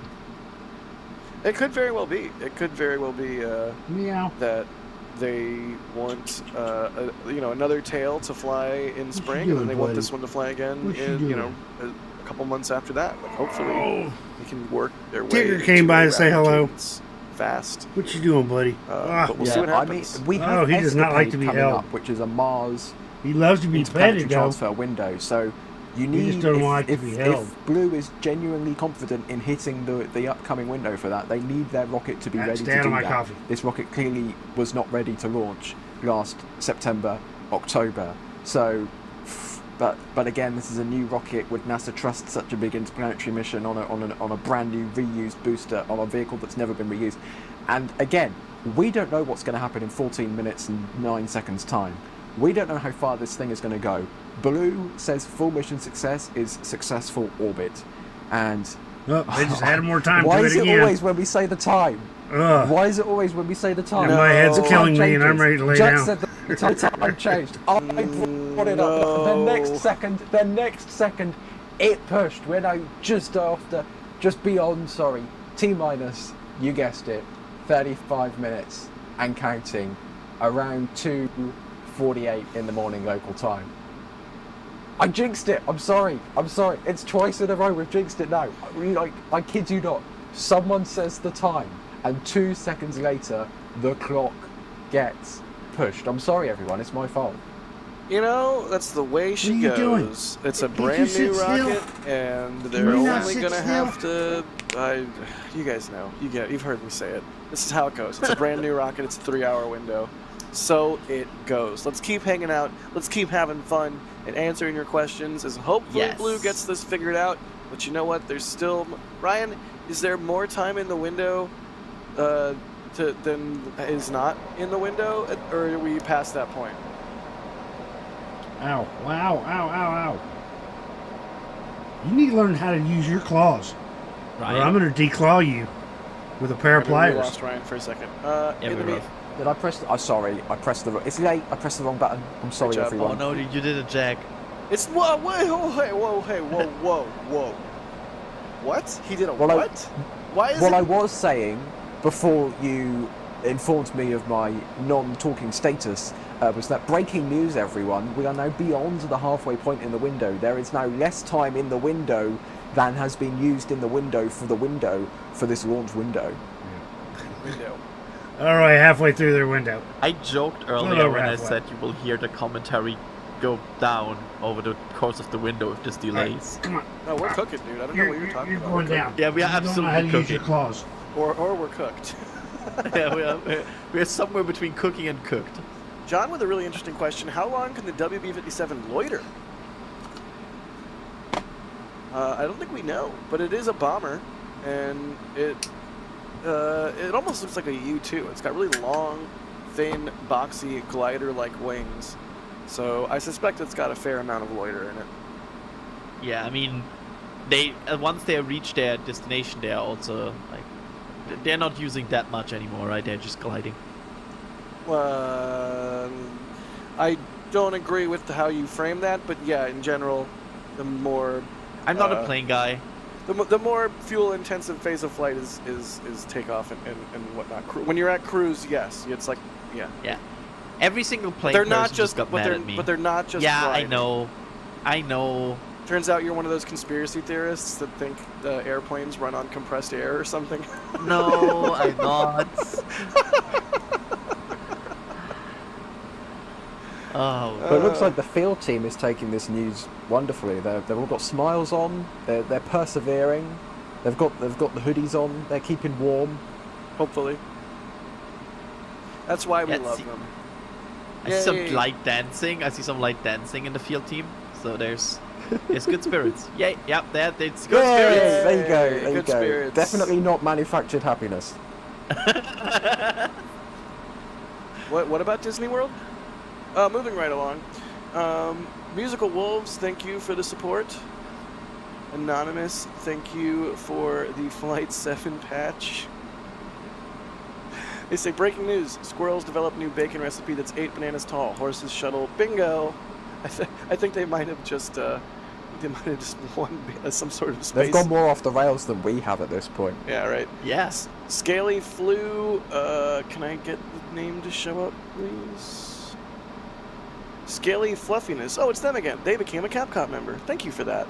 Again, at Capcom and above, you can pop into Discord, and the members' Discord rules. Plus, you get a whole bunch of other perks. So be sure you check out the community page on your old YouTube there and take advantage of all the cool stuff you just unlocked. KC, thanks for the super chat.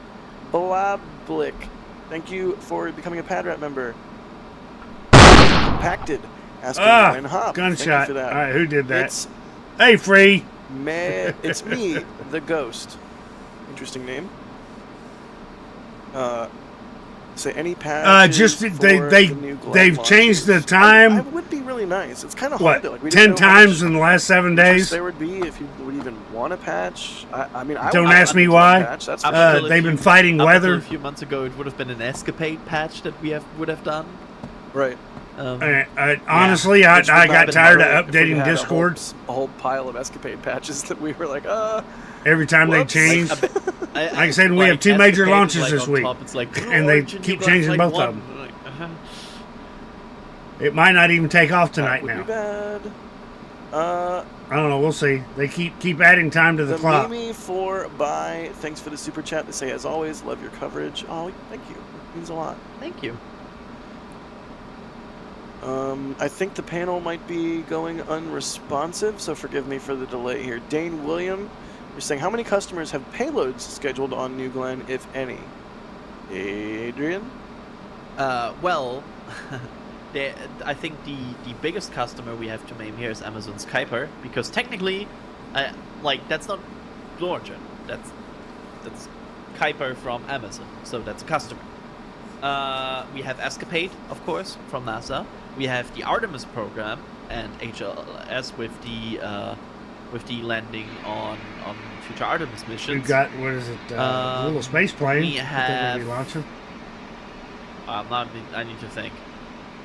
I mean, this mission is going to be the first of 2 national security certification missions. So Blue is also signing up for big defense contracts in the future. So the Department of Defense, the United States Space Force, the National Reconnaissance Office, all of that jazz. Blue is definitely going to be interested in some big dollar contracts from them. Yeah, I mean, I can't wait. I can't wait to see this thing launching customer payloads left and right. I'm here for it. Gerard asking, how many Kuiper satellites can New Glen launch in a single launch? I don't think we know yet. Do we don't know yet? We don't know yet.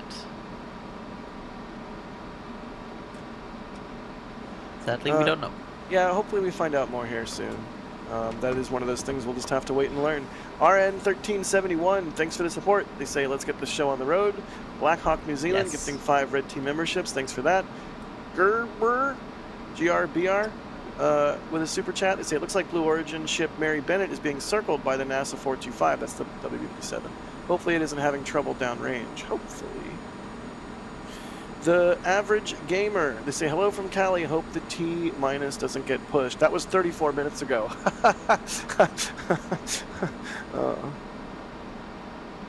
Paul becoming a Capcom member, thanks Paul. Abdu Sar, thank you for the support. Eric the Fredtime, thanks for the support. They say, imagine being tongue stuck to a rocket like being stuck to a streetlight pole. Yeah, I don't want to do that. No thanks. I mean, this is Yeah, very it was cold. supposed to take Like- off about midnight our like, this time, is not, Free. like minus 5 degrees cold. This is liquid And they oxygen. pushed it Liquid off oxygen is so quite far. cold. You know, they keep adding time to the launch, don't- so don't- it's been an hour and a half we've been waiting. Official NSF I've been advice. live now for Don't what, do 2 hours, anything with liquid roughly? oxygen. Kinda? It causes things to Well- become insanely flammable. Unless you're Blue Origin. If you're Blue Origin and you're listening, please Okay. do things with liquid Okay, oxygen. yes, like, yes, thank you. Sorry, I Please. really messed that up. We could have been in dire straits just because of that stupid statement. I just haphazardly yeah, I made meant it. they just in mission control sit there like, sorry, Jack Bayer called it. We don't do stuff with liquid oxygen. It's over. Yes, if you're a rocket company, especially Blue Origin, especially tonight, please do things with liquid oxygen. Musical Wolves, thank you for the super. They say, well, it's Groundhog's Day with T0. That's true, but again, new rocket. We kind of expected this. Blender, asking, are you guys making any side bets on success or fail? I'm not. I don't want to bet on the success of rockets. Wow, people are still making Old Glenn in Old Glenn jokes in chat. Abdu, thank you for the support. Kind words. Green Bean, thank you for the support. Thank you again, everybody, for joining us. We are They are asking, is there any Hey, part Wolf. of all of this rocket I Welcome, can buy man. on Amazon? Even nut and bolt stuff? I need to update my cart. I don't know, probably. I would assume that some, like, I bet you almost every single rocket out there has some off-the-shelf components that are in non-critical areas. Right. I bet a non-zero number of rockets have parts from auto parts stores. Because if you need a part, or a certain, fuse or wire or something, and you don't have time to get it shipped in, hey, guess what might have it? An auto parts store. Yeah. Tom is asking, is there any info, or what info is there on entry landing burn? 3 engines to 1, downrange distance. I think it is a 131 landing burn, but I'm not positive. Adrian? I'm not fully positive on that. I can only give you the duration, which is the there it is, which is 28 seconds. But yeah, 131. Alex also says. So. Very so you similar believe to... it? So you believe it when Alex says it, but you don't believe it when I say it. Is that what you're telling me? Moving right along. Tom, That thanks silence again. was deafening. Tom, thank you again. That was an extremely generous super chat of you. Yeah, 131 landing burn, about 620 kilometers east downrange. Green Bean, they say if they won't tell you why they pushed back again, just say it was pushed for tax purposes. That would be funny. Ha. Tyler, thanks for becoming a PadRat member. Jim Laz, thanks for the support. They say this is actually good training for the Sum 41 concert I'm going to tomorrow. I'm here for it. Dew, thanks for the support. They say Red Bull Fund. Tim, thank you for the very generous super chat. They say Go NSF, thanks for the amazing coverage. Excited to be here for another first with you guys. We get to bring you guys these first, big major events in spaceflight, and first launches of new rockets, first flights of payloads, first. Oh man! Imagine when we start getting into moon stuff in earnest. That's gonna be a treat. Crude moon stuff. It's the one thing where you as a person working in this, I feel like it's always like I'm not daring to think about it yet. but it's such a different beast. And I'm talking about, are we staying alive until landing? I mean, yes, I think so. I think so. Like, I think so. This is turning into a production meeting now. Yeah, right. Well, I mean, it is Monday. It is a Monday, Adrian. It's Monday. You beat me to it. It is Monday. Yep. Ryan, are you good for SBU this week? Yeah, well, it depends if Starship launches or not. I guess we'll find out. Oh, God. I was joking, but no, that's like actually a real thing. Oh, no. All right. Everything's fine. Everything's great. Everything's fine. Alan, thank you for gifting 10 Red Team memberships. Pinchy. That's a Simpsons reference if I ever read one. Pinchy becoming a flight engineer. Thank you, Pinchy. We will never boil you alive and eat you. I said that and paused just so I could see Adrian's face. Y'all can't see Adrian's face, but I could. And it was, let me just say, it was good. Because he does not get the reference. Adrian, we will never boil alive accidentally and then eat Pinchy. We'll never do that. The funny thing is I have seen Simpsons, but Yes. I just cannot recall right now. It's the one where Homer gets a lobster, names it Pinchy. Oh! Yeah. I don't know, maybe in German that didn't translate to Pinchy. Yeah, they didn't. Well, now I want to know what it translated to. Zwicky. Zwicky. Aw, that's equally cute. Chris, becoming a Capcom member. Anonymous, grabbing a Flight 7 patch. Green Bean, with another super chat. They say, we've been trying to reach you about your car's extended warranty. And I don't even know how to pronounce that. Someone mashed their keyboard. And with a $50 super chat, thank you for that. Brr, where are we at? 20 minutes? Do we think It's time for the weather, Jack. Do we think it's actually gonna keep counting? Well, at 20 minutes there's a weather briefing. Thanks. Okay, we'll do weather. Fine. Let's look at the clouds. Let's look at the clouds, Jack. Let's look at the clouds. Fine. So Show us the clouds. What do you think I'm doing, Jack? We're getting a bit angsty. We've been up for a long while. You can see this cloud here, which we were tracking across all the way from Tampa across. That was quite a big cloud. That is now completely fizzled out as it's gone over the Atlantic here. You can see it and it's gone.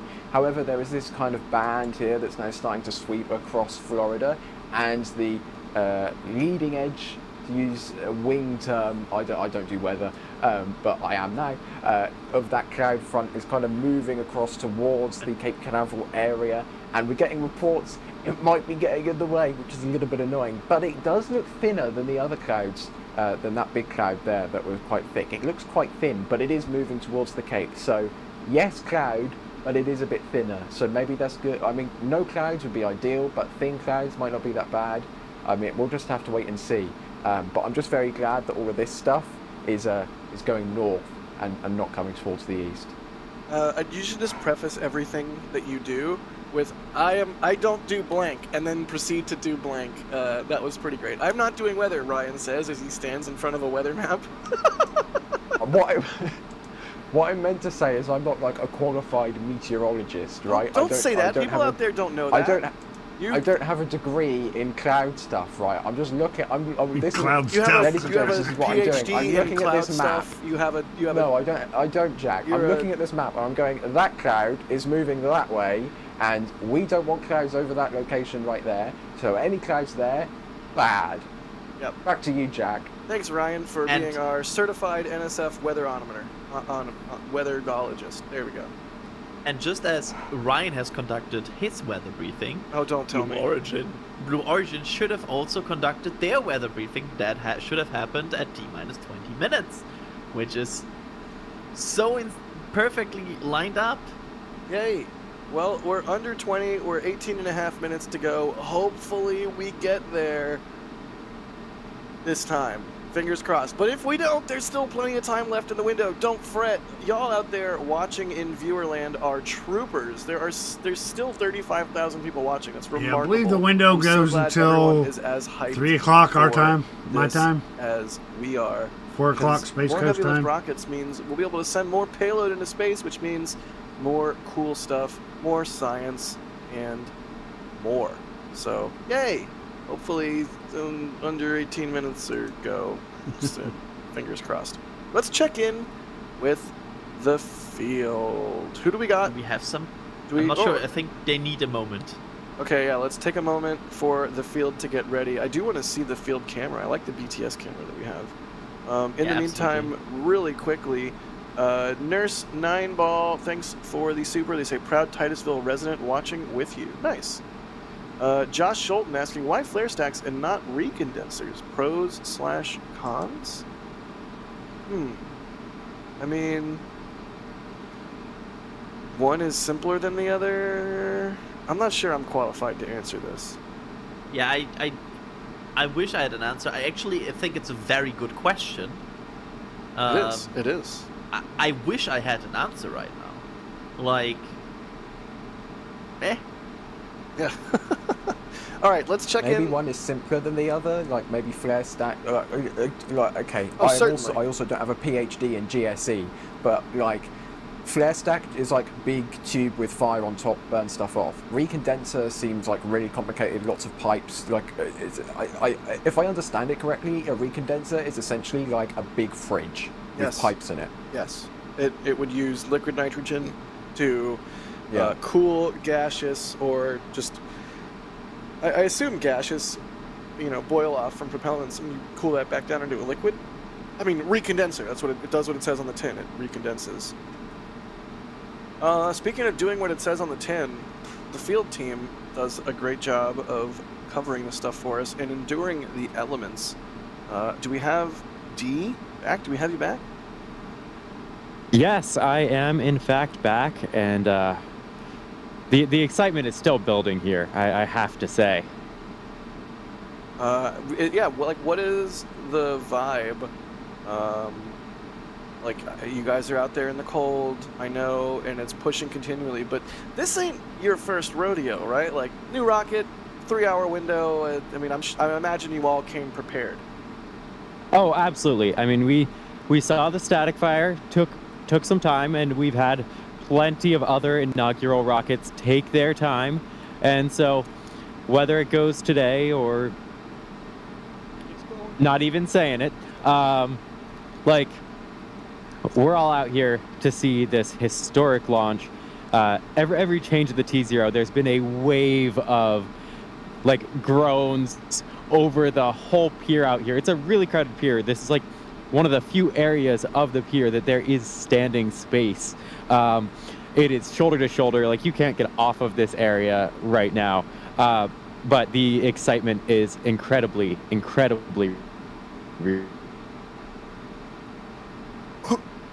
Awesome. That is so exciting. Thank you, Dee. Also, I think we might have back momentarily Julia, also in the field out there at the Cape. Julia, can we get a vibe check? How are you doing, you poor thing? This poor thing is bundled up in her blanket in the chair, and the vibe is up and down, and I just, I really want to see her launch tonight, but now I'm kind of a little over chilled, so I'm very chill. All right, well, maybe Very crank chill. up some maybe crank up some more hand warmers or something. Please try and stay warm. But Yeah, these Well, guys not are a in bit that goofy. sense, I'm just kinda They're chill, space as nerds, Harry though. would say, kind of cool like a potato or something like that. that does sound like what Harry would And say. they also did a live stream Potatoes are earlier not today, really too. known So for a being lot of them are cool, running on right? no sleep. Well, the one that Harry is. A hot potato. I'm a hot potato with the hand warmers, but I do still have a beautiful view of this rocket. Those clouds, well, they disappeared, and now I see them sneaking back. So I'd prefer this be sooner than later. That would certainly be nice. Hopefully 13 minutes. sooner, to the tune of 13 Let's not add minutes any and more 30 time to the seconds clock. or so. Don't say the time. Oh God! Oh no! Oh geez! I'm so sorry. I blew it. Hopefully I didn't actually blow it, but I might have just blown it. Well, if he hadn't, I'd have said it. Let's- Did you just say you blew it? Wow. Wow. Strong. It's like strong 7:30 in the morning. I've been awake all night, Jack. I have you no. cannot expect I have anything better from yeah, me. no, I have no response other than wow. Somebody in chat says, "Well done." A bunch of other people were like, boo, but one person was really happy. Oh, look, big boat.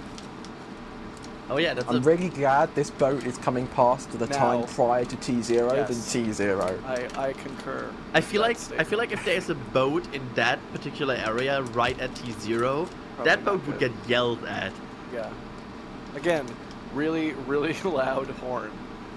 Now I imagine the comedic situation when there's a giant boat in that position and every photographer is like, move away, and the captain is like, what am I supposed to do? Have you seen that viral video where like some big stadium building is getting explosively demolished, and like a camera guy's like all set up with a beautifully framed shot, and then right as like it's like 3 seconds to go, a bus pulls up in front of, like, between him and the thing, and just stops there for the explosion and then drives away, and you can just hear the camera guy like, no, no, no, no. Like, yeah, that is a real thing. It's a real thing. I haven't seen that video in particular, but I have seen so many train spotting videos of like people going out to see the Flying Scotsman or the Mallard, and then this Aviva Rail Class 300 just trundles in front and parks at the station, and then it just blocks the entire view. Like the most boring train in the world. Just, Yeah, oh god, Oh, you lived no. off time. Oh No. god, Oh. Oh! Why I did didn't you make mention it the time orange? this time. It's They not added my time. fault. It's not my fault. We I'll didn't take- even acknowledge it. I'll take the L on this one. I mentioned times within the last like 5 minutes, so I'll take the L. My bad. Yeah. So, What's the new ladies and T0? gents, 315. We 315. we have a new T0, and we are now 38-ish minutes and counting to, I've lost track now, this is like the 5th or 6th T0 of the night. So I can give you the whole 3:15 history. 3:15 is 45 minutes left to go in the window, so that's less window than the window already used. Adrian, take it away. I mean, we had, what? We had 1, then 130, then 131, 152, 207. Yeah, I want to know. I want to see this thing 227. catch on fire. Then we had the current one, and now we have 315. So, yeah, it's moving constantly at a very reliable pace. I feel like is what we are experiencing here, Ryan. And we are now back at 37 minutes. The only, I mean, at this point we have to talk about the end of the window, right? Like they have 45 minutes left. I think let's assume that we get to 13 minutes again. They could then push another 30 minutes, I believe. That would be 15 minutes left in the window. But yeah, maybe this could be our penultimate attempt of the night, assuming that they keep pushing for whatever reason they keep pushing for. Because these are very consistent pushes, right? We've got to like 15 minutes, 13 minutes. All right, Joe, we'll 9 see you back in a little bit. 13 minutes, 13 minutes, and then we're back up to 38 minutes to go. So they seem to be adding half an hour onto the T0 pretty much every half hour, right? And so yeah, we had it coming, right? Like the whole static fire taking a bit longer situation, where it seemed like they tried it over and over again. We had this coming. yeah, I am really looking forward to having to stay up till this time of day in 48 hours time. Yeah, that's the good question. Like that's actually an interesting discussion topic. Like, how fast can they recycle? Like full on recycle. I hope it's not the same day as Starship. I know everyone watching would love this to be the same day as Starship. That would be legendary if you're watching this, but I just have to say, from someone who, you know, produces these streams, hosts these streams for your enjoyment, if they're on the same day, I don't know where that sleep period would happen, because I would need one. And I want to quote here Mr. Eric Berger, who is known to be quite good with rockets, saying if the New Glenn launch attempt is aborted this morning, it would likely necessitate a 48-hour delay at least. And he's also saying the weather becomes poorer 2 days from now, and the current launch window closes on January 16th, so this may be their only chance for a bit. So, just an input from Eric Berger on X I want to quickly mention here. Because in contrast to Ryan, Eric Berger is actually qualified to talk about the weather. Wow. You're not helping here, Adrian. I'll call Eric Berger a space enthusiast because that's what he called me. There you go. We're even. There we go. You're even now. But with that 34 minutes to go here, Actually, no, I retract that because Harry in the back channel has just given me a legendary word here. I'm going to call Eric the weather enthusiast. He can call me the space enthusiast if I can call Eric the weather enthusiast. I feel like I'm like witness of a match here right now that I don't want to be part of. Anyway, the rocket is still looking wonderful. The good thing is it's not looking any less good, right? It's still looking a little bit fluffy. It's looking textured, as I like to keep saying. It's venting. It looks happy. It looks, you know, there are much more worse ways for rockets to look. You know, the rockets could be tumbling through the sky. Rockets could be, you know, maybe have their FTS going, but it doesn't actually destroy the vehicle. Where have we seen that before? I don't know. Vehicles could be, I don't know, showering solid propellant all over the Cape Canaveral Air Force Station like a certain Delta did. Rockets could be, I don't know, destroying concrete. But this rocket is very peaceful, very calm, very stationary. A bit too peaceful, happy. a bit too calm, and a bit too stationary for my taste, I have to say. Dare I say it's looking rather sanguine? Yeah. Look at the layers of ice on this. It's beautiful. It's getting more. Yeah, it really is increasing. It reminds me a little bit of the wet dress we saw the other day here in Starbase, where the entire vehicle stayed frosty for like hours just because it was so cold. So cold outside. Yeah. It's very frosty. Ooh, we have a shot from Max. Nice. There's those pesky clouds we were talking about. Yeah, they're coming in. And again, we are still lacking, and that's what I don't like here. We are still lacking proper wording on why. Yeah, what's going on? happening right now? That's, you know, I'm trying my best here to be very explicit in how we approach this, and very excited and very supportive of Blue's mission and their efforts with New Glenn tonight. And I can't say enough for everybody that's been working their butts off to get this rocket off the ground. My heart goes out to them. I'm sure a launch campaign like this, you know, first time around, has got to be taxing for the workforce. So all that said, I would really love some better comms on what's going on. It's a little bit frustrating, you know, if I'm being perfectly honest. Yeah, we don't know if it's weather related. I would love to have like an understanding. Hardware related, software. Yep. This is Blue Origin Launch Control. T-minus 31 a bit minutes. Vehicle frosty.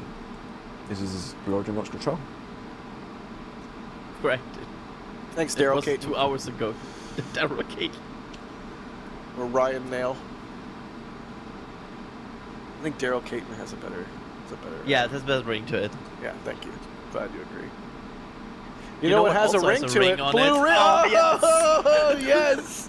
I love you, buddy. Go ahead, go. You do it. You go ahead, do it. The payload fairing of New Glenn, because there's a ring in it, a blue ring. Because we are still standing by for that launch of New Glenn here, 30 minutes from now.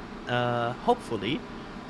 They are approaching a bit the tight end of the window here, their 3-hour window. Adrian, they've got 45 minutes left beyond this T0. That's plenty of room. That's like, that's so much room.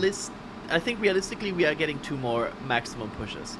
I think there will be one more to like, I don't know, 40, 45 somewhere in there, and then like one last shot end of the window.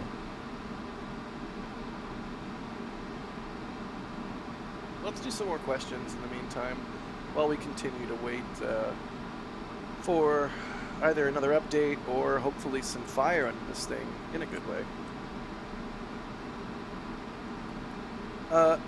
Skull Kid Ray is asking, what is the Blue Ring Pathfinder? Is it a mass simulator or a satellite? Also, I love the way that they spelled satellite. Go ahead. It's a Pathfinder that consists of a communications array, a power system, and a flight computer that is affixed to their secondary payload adapter. And basically, it's like a Pathfinder of their. I think they call it an end-to-end satellite platform, which basically means here's a computer equipped with kind of everything you need to operate in space. Just upload what you need to it, and we will launch it. There you go. Just a Viking asking how far away from the launch site will the barge be? How far is it for Falcon 9? It varies for Falcon 9. Sometimes there's been ones, up to like 1,200 kilometers. If I'm not wrong, Ryan, you can correct me if I'm wrong, please. I think Jacqueline will be about 620 kilometers offshore. So Jacqueline will be 620 kilometers. You're correct. 1,200 is the kind of the maximum range that we've seen so far with Falcon Heavy, I believe.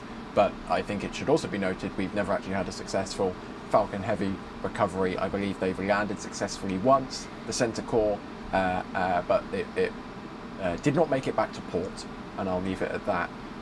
So this range for New Glenn is the kind of standard Falcon 9 range that we see on Starlink missions. They're the de facto bog standard space launch missions these days. The Starlink missions, they happen every other day. So this range is something we've seen before, just not with a vehicle of this, not with a booster of this size. Yeah, and might I add, please. Sorry, there goes my voice. Might I add too, though, it'll be interesting to see how long it takes them in the process with Jacqueline to secure and then start coming back, and how long that takes for them, because I don't know how many people they maybe have on their crew that came from a reusability background, but right. As far as this crew goes, they're very green, so they may be kind of cautious coming back. Yeah, that makes sense. And I think it's fair to say that however long it takes this first time, should they actually successfully land, it'll go faster over time. You know, they'll optimize, they'll get more comfortable, they'll make it safer to approach the ship sooner, things like that. So they'll figure it out. I have faith. Some cool shots of the landing vessel headed out to sea there, and now some cool shots of mission control. Neat. Absolutely. It looks neat. I love the blue ambi lights. Yeah, they're sick. Do you think they do that thing where they're like, activated by a screen or whatever? Like when they get to launch, they all turn red and do like red-orange flickering, like flame or something? That would be sick. Oh, or they pulse their polling station turn into their color they are. Yes. That would be so Y'all just sick. give me like the coolest idea ever. Next static fire, for the next rocket. Maybe I will post outside of Blue Manufacturing and watch that happen, because fun fact, you can see mission control and launch control probably in some of our pictures of flyover. So That's it cool. is something I could watch for. Aha. I don't know if that'd be like going over the line, but it'd be Oh, a I'm not cool talking view. about zoom-in cameras, Jack. No, but I'm I talking am. about But I am. No, I get it. you're dangerous. I am, but that's why you like me, right? Absolutely. Also, that's why I wear orange. Everybody knows where I am at all times. They just look for orange. Like, oh, he's over there. We're good. What? D? Hi, D. Hi, D. Hi, D. D appears flummoxed. Why is D flummoxed? Maybe they just don't know what's happening anymore, like us. We're just sitting here looking at the clock tick down, and then magically 30 more minutes appear. It's possible. I'm gonna thank some people while we wait to get under 20 minutes again. What's that red flashing light, by the way? Sorry, but we were undershot. Which red flashing light? On the left side, there's like a bing, bing, bing, bing. Oh, I don't know. Flashing light. It's a good question. I see that. Huh. I'm gonna thank some people. Josh Zero, thank you for the super chat. Chris, thanks for the store purchase. Anonymous, thank you for the store purchase. Amo Topo, thank you for the super chat. Gerald, thanks for becoming a Padrat member. Mr. G, thank you. Green Bean, asking, how do you cook your steak? What sides do you make? I generally go medium rare, and I'm a big fan of mashed or baked potato, plus also maybe like some asparagus or maybe like some Brussels sprouts, like some baked Brussels sprouts. That'd be good. Adrian, how do you cook your steak? Medium rare. Nice. Ryan, steak? I'm not going to go crazy because we are potentially 24 minutes away from launch, but Brussels sprouts and steak? Yeah, yeah. How could you disgrace That's such a meal good combination. with Brussels sprouts? Also, delicious. both go good with sauce hollandaise. All right, we've already. I regret even asking. Moving. Let's continue thanking people. Kevin, thank you for grabbing some stuff from the store. They say more excited for Flight 7 by far than New Glenn, especially if they keep delaying the launch by 30 minutes a night. Bro, it's a new rocket. Like, do you not remember when Starship was doing the low altitude hops and it would be like a 2-day scrub or what have? Like, this is par for the course. Or these several spin prime and static fire attempts that have scrubbed over time, and then they open the road and cars go to the pad. Kevin, do you have the song? Spin prime, No, spin prime, spin prime, don't, static fire, no, static no. fire, static fire, spin prime. But I'm just saying, everybody that is like oh, Starship just works. Well, Starship had plenty of testing delays. The amount Sure of times did. we have seen the good old message of cars to the pad is plenty. It's true. It's absolutely true. And that's why we've tried ad nauseum on this stream to illustrate that this is a new rocket and this is par for the course. I'm not more excited for Starship or New Glenn. I'm just excited for both.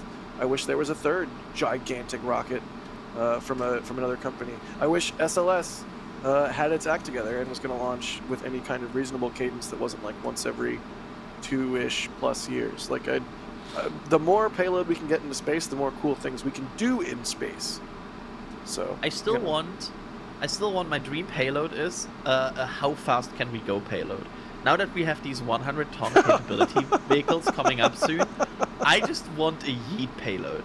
I want like the 100 tons to be spent on a small probe that we just yeet. It's a CubeSat. It's just a CubeSat on a Starship or on New Glenn, and it's got like a Star 48 kick stage on top of a Star 48 kick stage. Like just go full Kerbal with it. I'm here for that.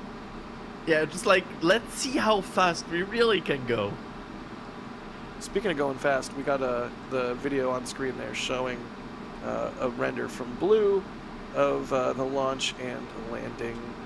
It's almost like a tease at this point. Like, come on, please. I hope we get to see this tonight. I hope they show us some onboard views so we can see this render become a reality in the same way that so many times here in Starbase we've seen renders become reality. And that is why we're all up at insane o'clock and still super excited for this launch, hopefully tonight, because, you know, it's about these science fiction moments that seem far-fetched and not even possible actually coming to pass in real life. Please. I do have to compliment Blue. Their smoke animation is really good. Quite good. A lot of render time on those fluid dynamics equations. I mean, they've been building this rocket for a long time. They've had plenty of time to simulate their smoke. That's fair. I mean, it's only in full production like 3 or 4 years, right? Before that, it was an R&D concept. I don't even know where to go with that. You can see. This is tantalizing. It could be a whole stack of Kuiper satellites, or it could be a moon lander, or it could be a payload. Blue Moon looks so small compared to the second stage. I mean, like, It does. Blue Moon is a big lander. It's like huge compared to the Apollo lander, but New Glenn is so big. You put anything in that fairing, it looks tiny. It's true. It's so funny. The Kuiper satellites look sexy. They do, and I wonder how realistic that animation is. Like, will a New Glenn Yeah. carry? I don't know. I didn't count them. However many satellites that was, looked like 20 or 30 or maybe more. Like, hopefully, they're gonna need to launch. They're gonna Yes. need to launch a lot of Kuipers in a short period of time. Are they not, Adrian? Because there's like a whole thing for their license for the bandwidth that those satellites use from the FCC. It says they have to have half their constellation up by what, next year? Yeah, and to be fair, there's another rocket in the playing field here that also has problems getting to cadence, and here comes the European, is Ariane 6, which is also contracted to launch a lot of Kuiper satellites. So it's not only on New Glenn to do that, it's also on Ariane 6 and also on Atlas 5. Of which probably the one rocket I'm least worried about cadence right now is Atlas 5, because it's actually a well-proven and produced rocket. Right. There's also Vulcan in the mix, because I think there's 30-ish odd satellite launches for Kuiper on Vulcan, and Oh, true. Vulcan had its observation, and I think, in June or whenever the conference was, Tory Bruno said that they wanted to launch a couple times before the end of 2024, and we're now on the 13th of January 2025, and they haven't launched since, so Vulcan is also another vehicle in the mix there. Yep, good point. Fluxline, thanks for becoming a Capcom member. Jump into the Discord and say hey, and enjoy all the other sweet perks that you get at Capcom level of the membership program. Dimez, thank you for the support. They say tired NSF is the best NSF. Been waiting another 30 minutes since SN4. Oh goodness, Ryan. I dare not say it, but the time has done the thing where it's less than the allotted amount of time. So give us a bit of a weather update. You wouldn't dare say a number, Jack. You wouldn't dare say a number. But here you go.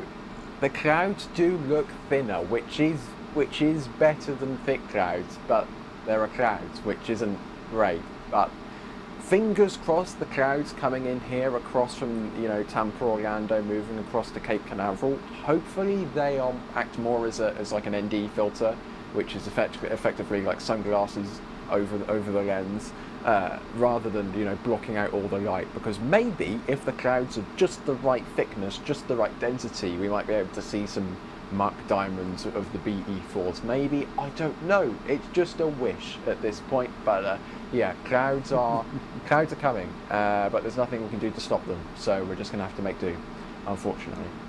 And to be fair, the launch weather forecast from the 45th said that there's only a 10% chance of weather violation, and that one was a thick cloud layer rule. But great. I maybe it's just me, and to be fair, we have to speculate here because we don't have the answer. It doesn't feel to me like this is a weather delay. Yeah, I would tend to agree with that. We don't know, to be clear. We're speculating wildly at who knows o'clock, but that I would tend to agree that. Especially since for some of the T-Zeros earlier in the night, that cloud layer had dissipated. It was nice and clear. Yep, absolutely. They have officially also said that there is a small problem they're working on. Oh, a small problem. Well, that's good. It's not a big problem. It's a small one. Yeah. But I mean, this is a big rocket, so is this a small problem because it's small, or a small problem because the rocket's big and relatively it's small? That's a very good question. Saying if you make your rocket big enough, every problem is small? Or every problem is big. Maybe. And yeah, go ahead. I will also cross that bridge here about talking about tomorrow's weather and the weather going forward, because it's not looking too fancy. Tomorrow, for example, on the 24-hour delay, which we don't expect them to make, the trend goes to 60% chance of violation. with cumulus clouds, thick cloud layers, and liftoff winds being an issue. And the weather in general doesn't improve during the week. So 48-hour recycle, probably looking not too fancy. Yikes. Yeah, what is, like, what cosmic entity rolled the dice over and over again and just got like several nat 20s and is like, okay, yep, Starship and New Glenn are both going to be launching in the same week. Actually, it's within 48 hours. Actually, they're both slipping. Actually, they're slipping to the same day. Actually, they're slipping to the same day again. Like, how is this happening? How is this the timeline that is real life? Yeah, like, it's crazy that we are talking about, like, the two of the biggest rockets humans have ever created, and they just happen to be so close to each other. Fingers crossed that New Glenn can get off the ground tonight, because then maybe we can get Max and D over here to Starbase for Flight 7. You know, fingers crossed. And also, we can see and learn so much tonight if they can pull this off. We got what? An hour left in the window? Yep. Hour left. 45 minutes from this T0, 59 minutes from now. Thank you. I don't want to say it, but I will take one for the team. Maybe, just maybe, Blue can get this big rocket off the pad in just under 14 minutes' time. Fingers crossed. I mean, despite the repeated, pushes late into the count, I'm still getting sort of adrenaline rush and antsy again as they see that clock tick down, and I'm excited because I want to see those 7 BE4s light up. Let's do this, please, pretty please. I'm ready too, because I'm ready to go to bed. And, just once again, it's a brand new rocket. So it'll go when it goes, and we're all here hanging out, answering your questions, having a good time in the meantime. So do not fret. Absolutely. KC with a super...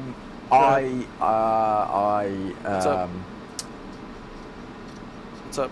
Ignore me. I saw the clock disappear and it returned.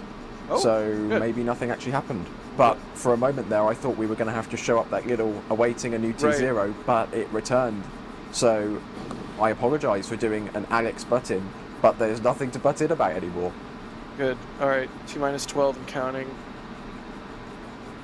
Please, let's do this. I know we all want to see this thing launch so dang bad. Oh, that's bad. Yeah. That's... Are we launching now? Can I hope. What's the clock in the press center say? I'm just curious. So the clock disappeared, reappeared at the same time, then teleported in time to T0 and then disappeared again. So We're not going to report anything until we have official word from Blue. We're just reporting on right now what we're seeing happen in front of us per what they are giving us. I'm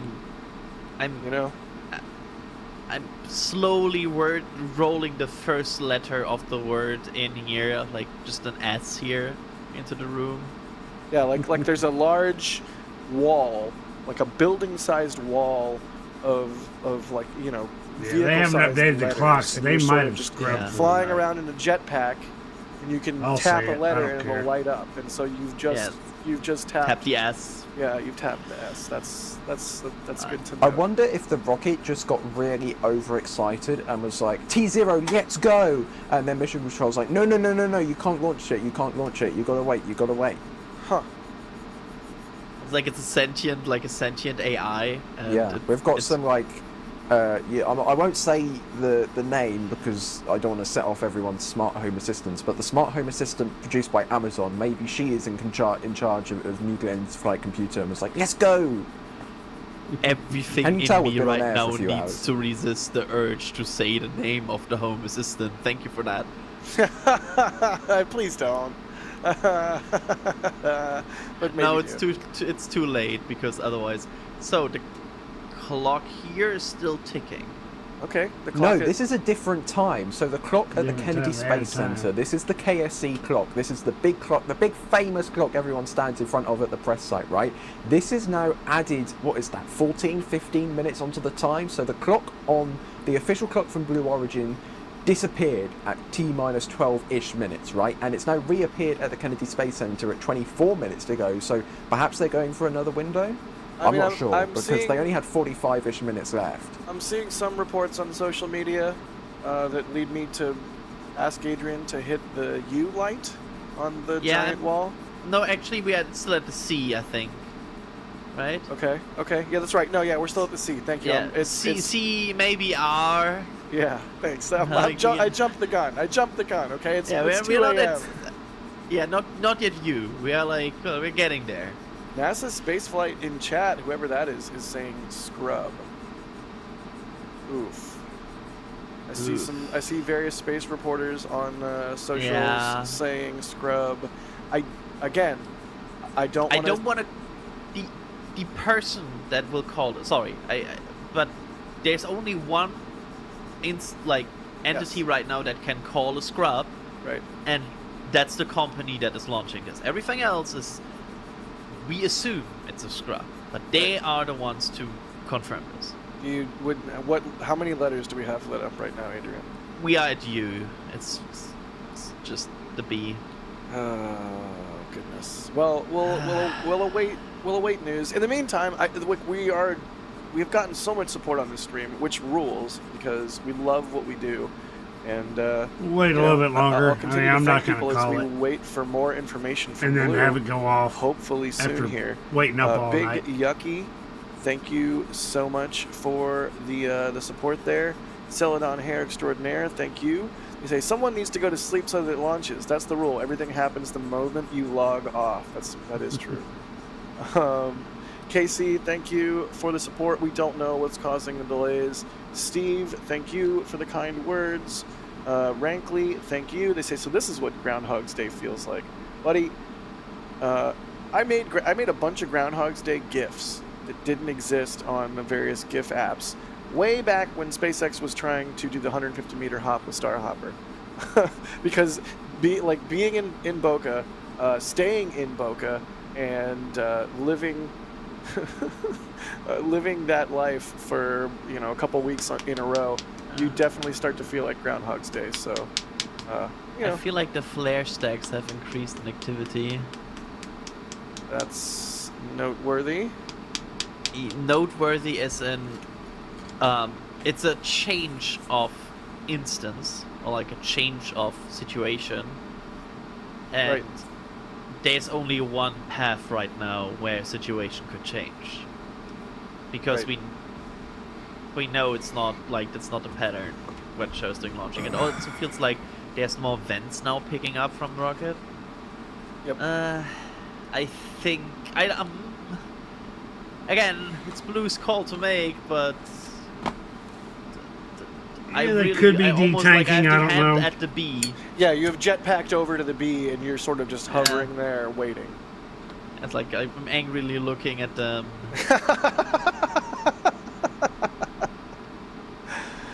Space Beagle, thanks for the coffee money. Baymax, thank you for becoming a Capcom member. I say it every time, pop into the Discord. You have Discord access now. Our Discord rules. It's a really great place to hang out and chill and talk rockets or food or games or whatever you're into. Pets, making stuff with 3D printers, the Discord rules. Plus you get a whole bunch of other perks as well. Big vent from the vehicle. Huh.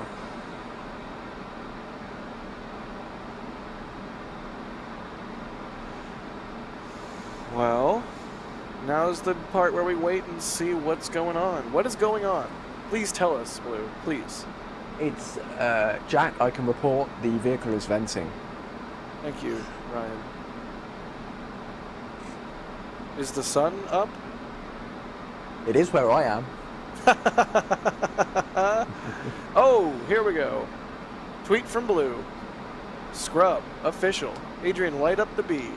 well, I'm lighting up the B. I think Nick's we can also kind change of. the top. Yep, they're there it is. fixing to There's the big scrub red the launch, letters. though, it looks like. Blue's X post says, we're standing down on today's launch attempt to troubleshoot a vehicle subsystem issue that will take us beyond our launch window.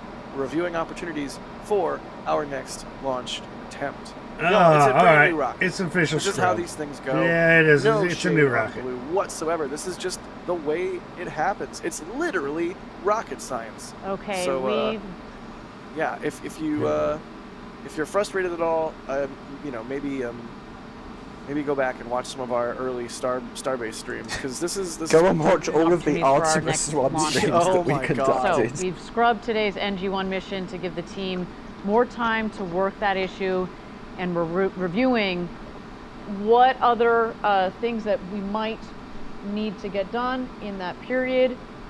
When we know when the next opportunity is, of course, we will let everybody know. Now, to give the viewers a sense of what happens next, the launch team is now working to detank and safe the vehicle. From there, we're going to assess, as mentioned, what other things we might want to get done in our downtime, and that is what's going to guide when the next launch opportunity will be. Follow us on social media. That's the way to stay up to date on announcements for that next launch attempt.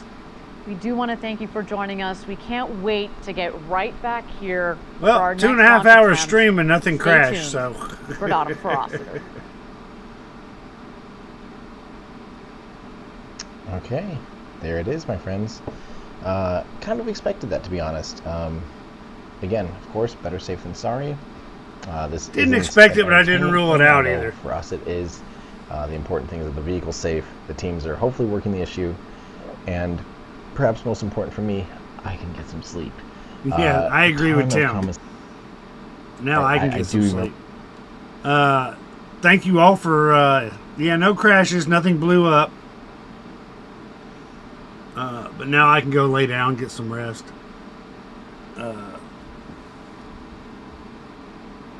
Check my phone. 2:11, 2:12. Yeah. Well, I appreciate everybody coming and hanging out. Make it in the daytime. I wish I could. I have no control over when they launch and when they don't launch. We're just here to watch it. The thing is, though, within the next 24 to 48 hours, the weather for Florida is supposed to be getting worse. So, right now we're supposed to have a SpaceX launch Wednesday afternoon. But like I said, the weather's going to be bad. So, it is what it is. And there were a lot of scrubs, and back in the old days of NASA too. So it's not like this is the first time it's happened. First time it's happened on one of my streams. But that's just the way it goes. Yeah, I'm going to try to feel better. I have 5 days left of my antibiotics of 21. And I'm not feeling any better. In fact, I've been getting worse. So, I don't know. I should hear from my doctor here shortly. She hasn't called. I don't know what they're going to do next. My guess is they're probably going to give me a stronger antibiotic. And it might be another 2 or 3 weeks. Because you got to give it time to work.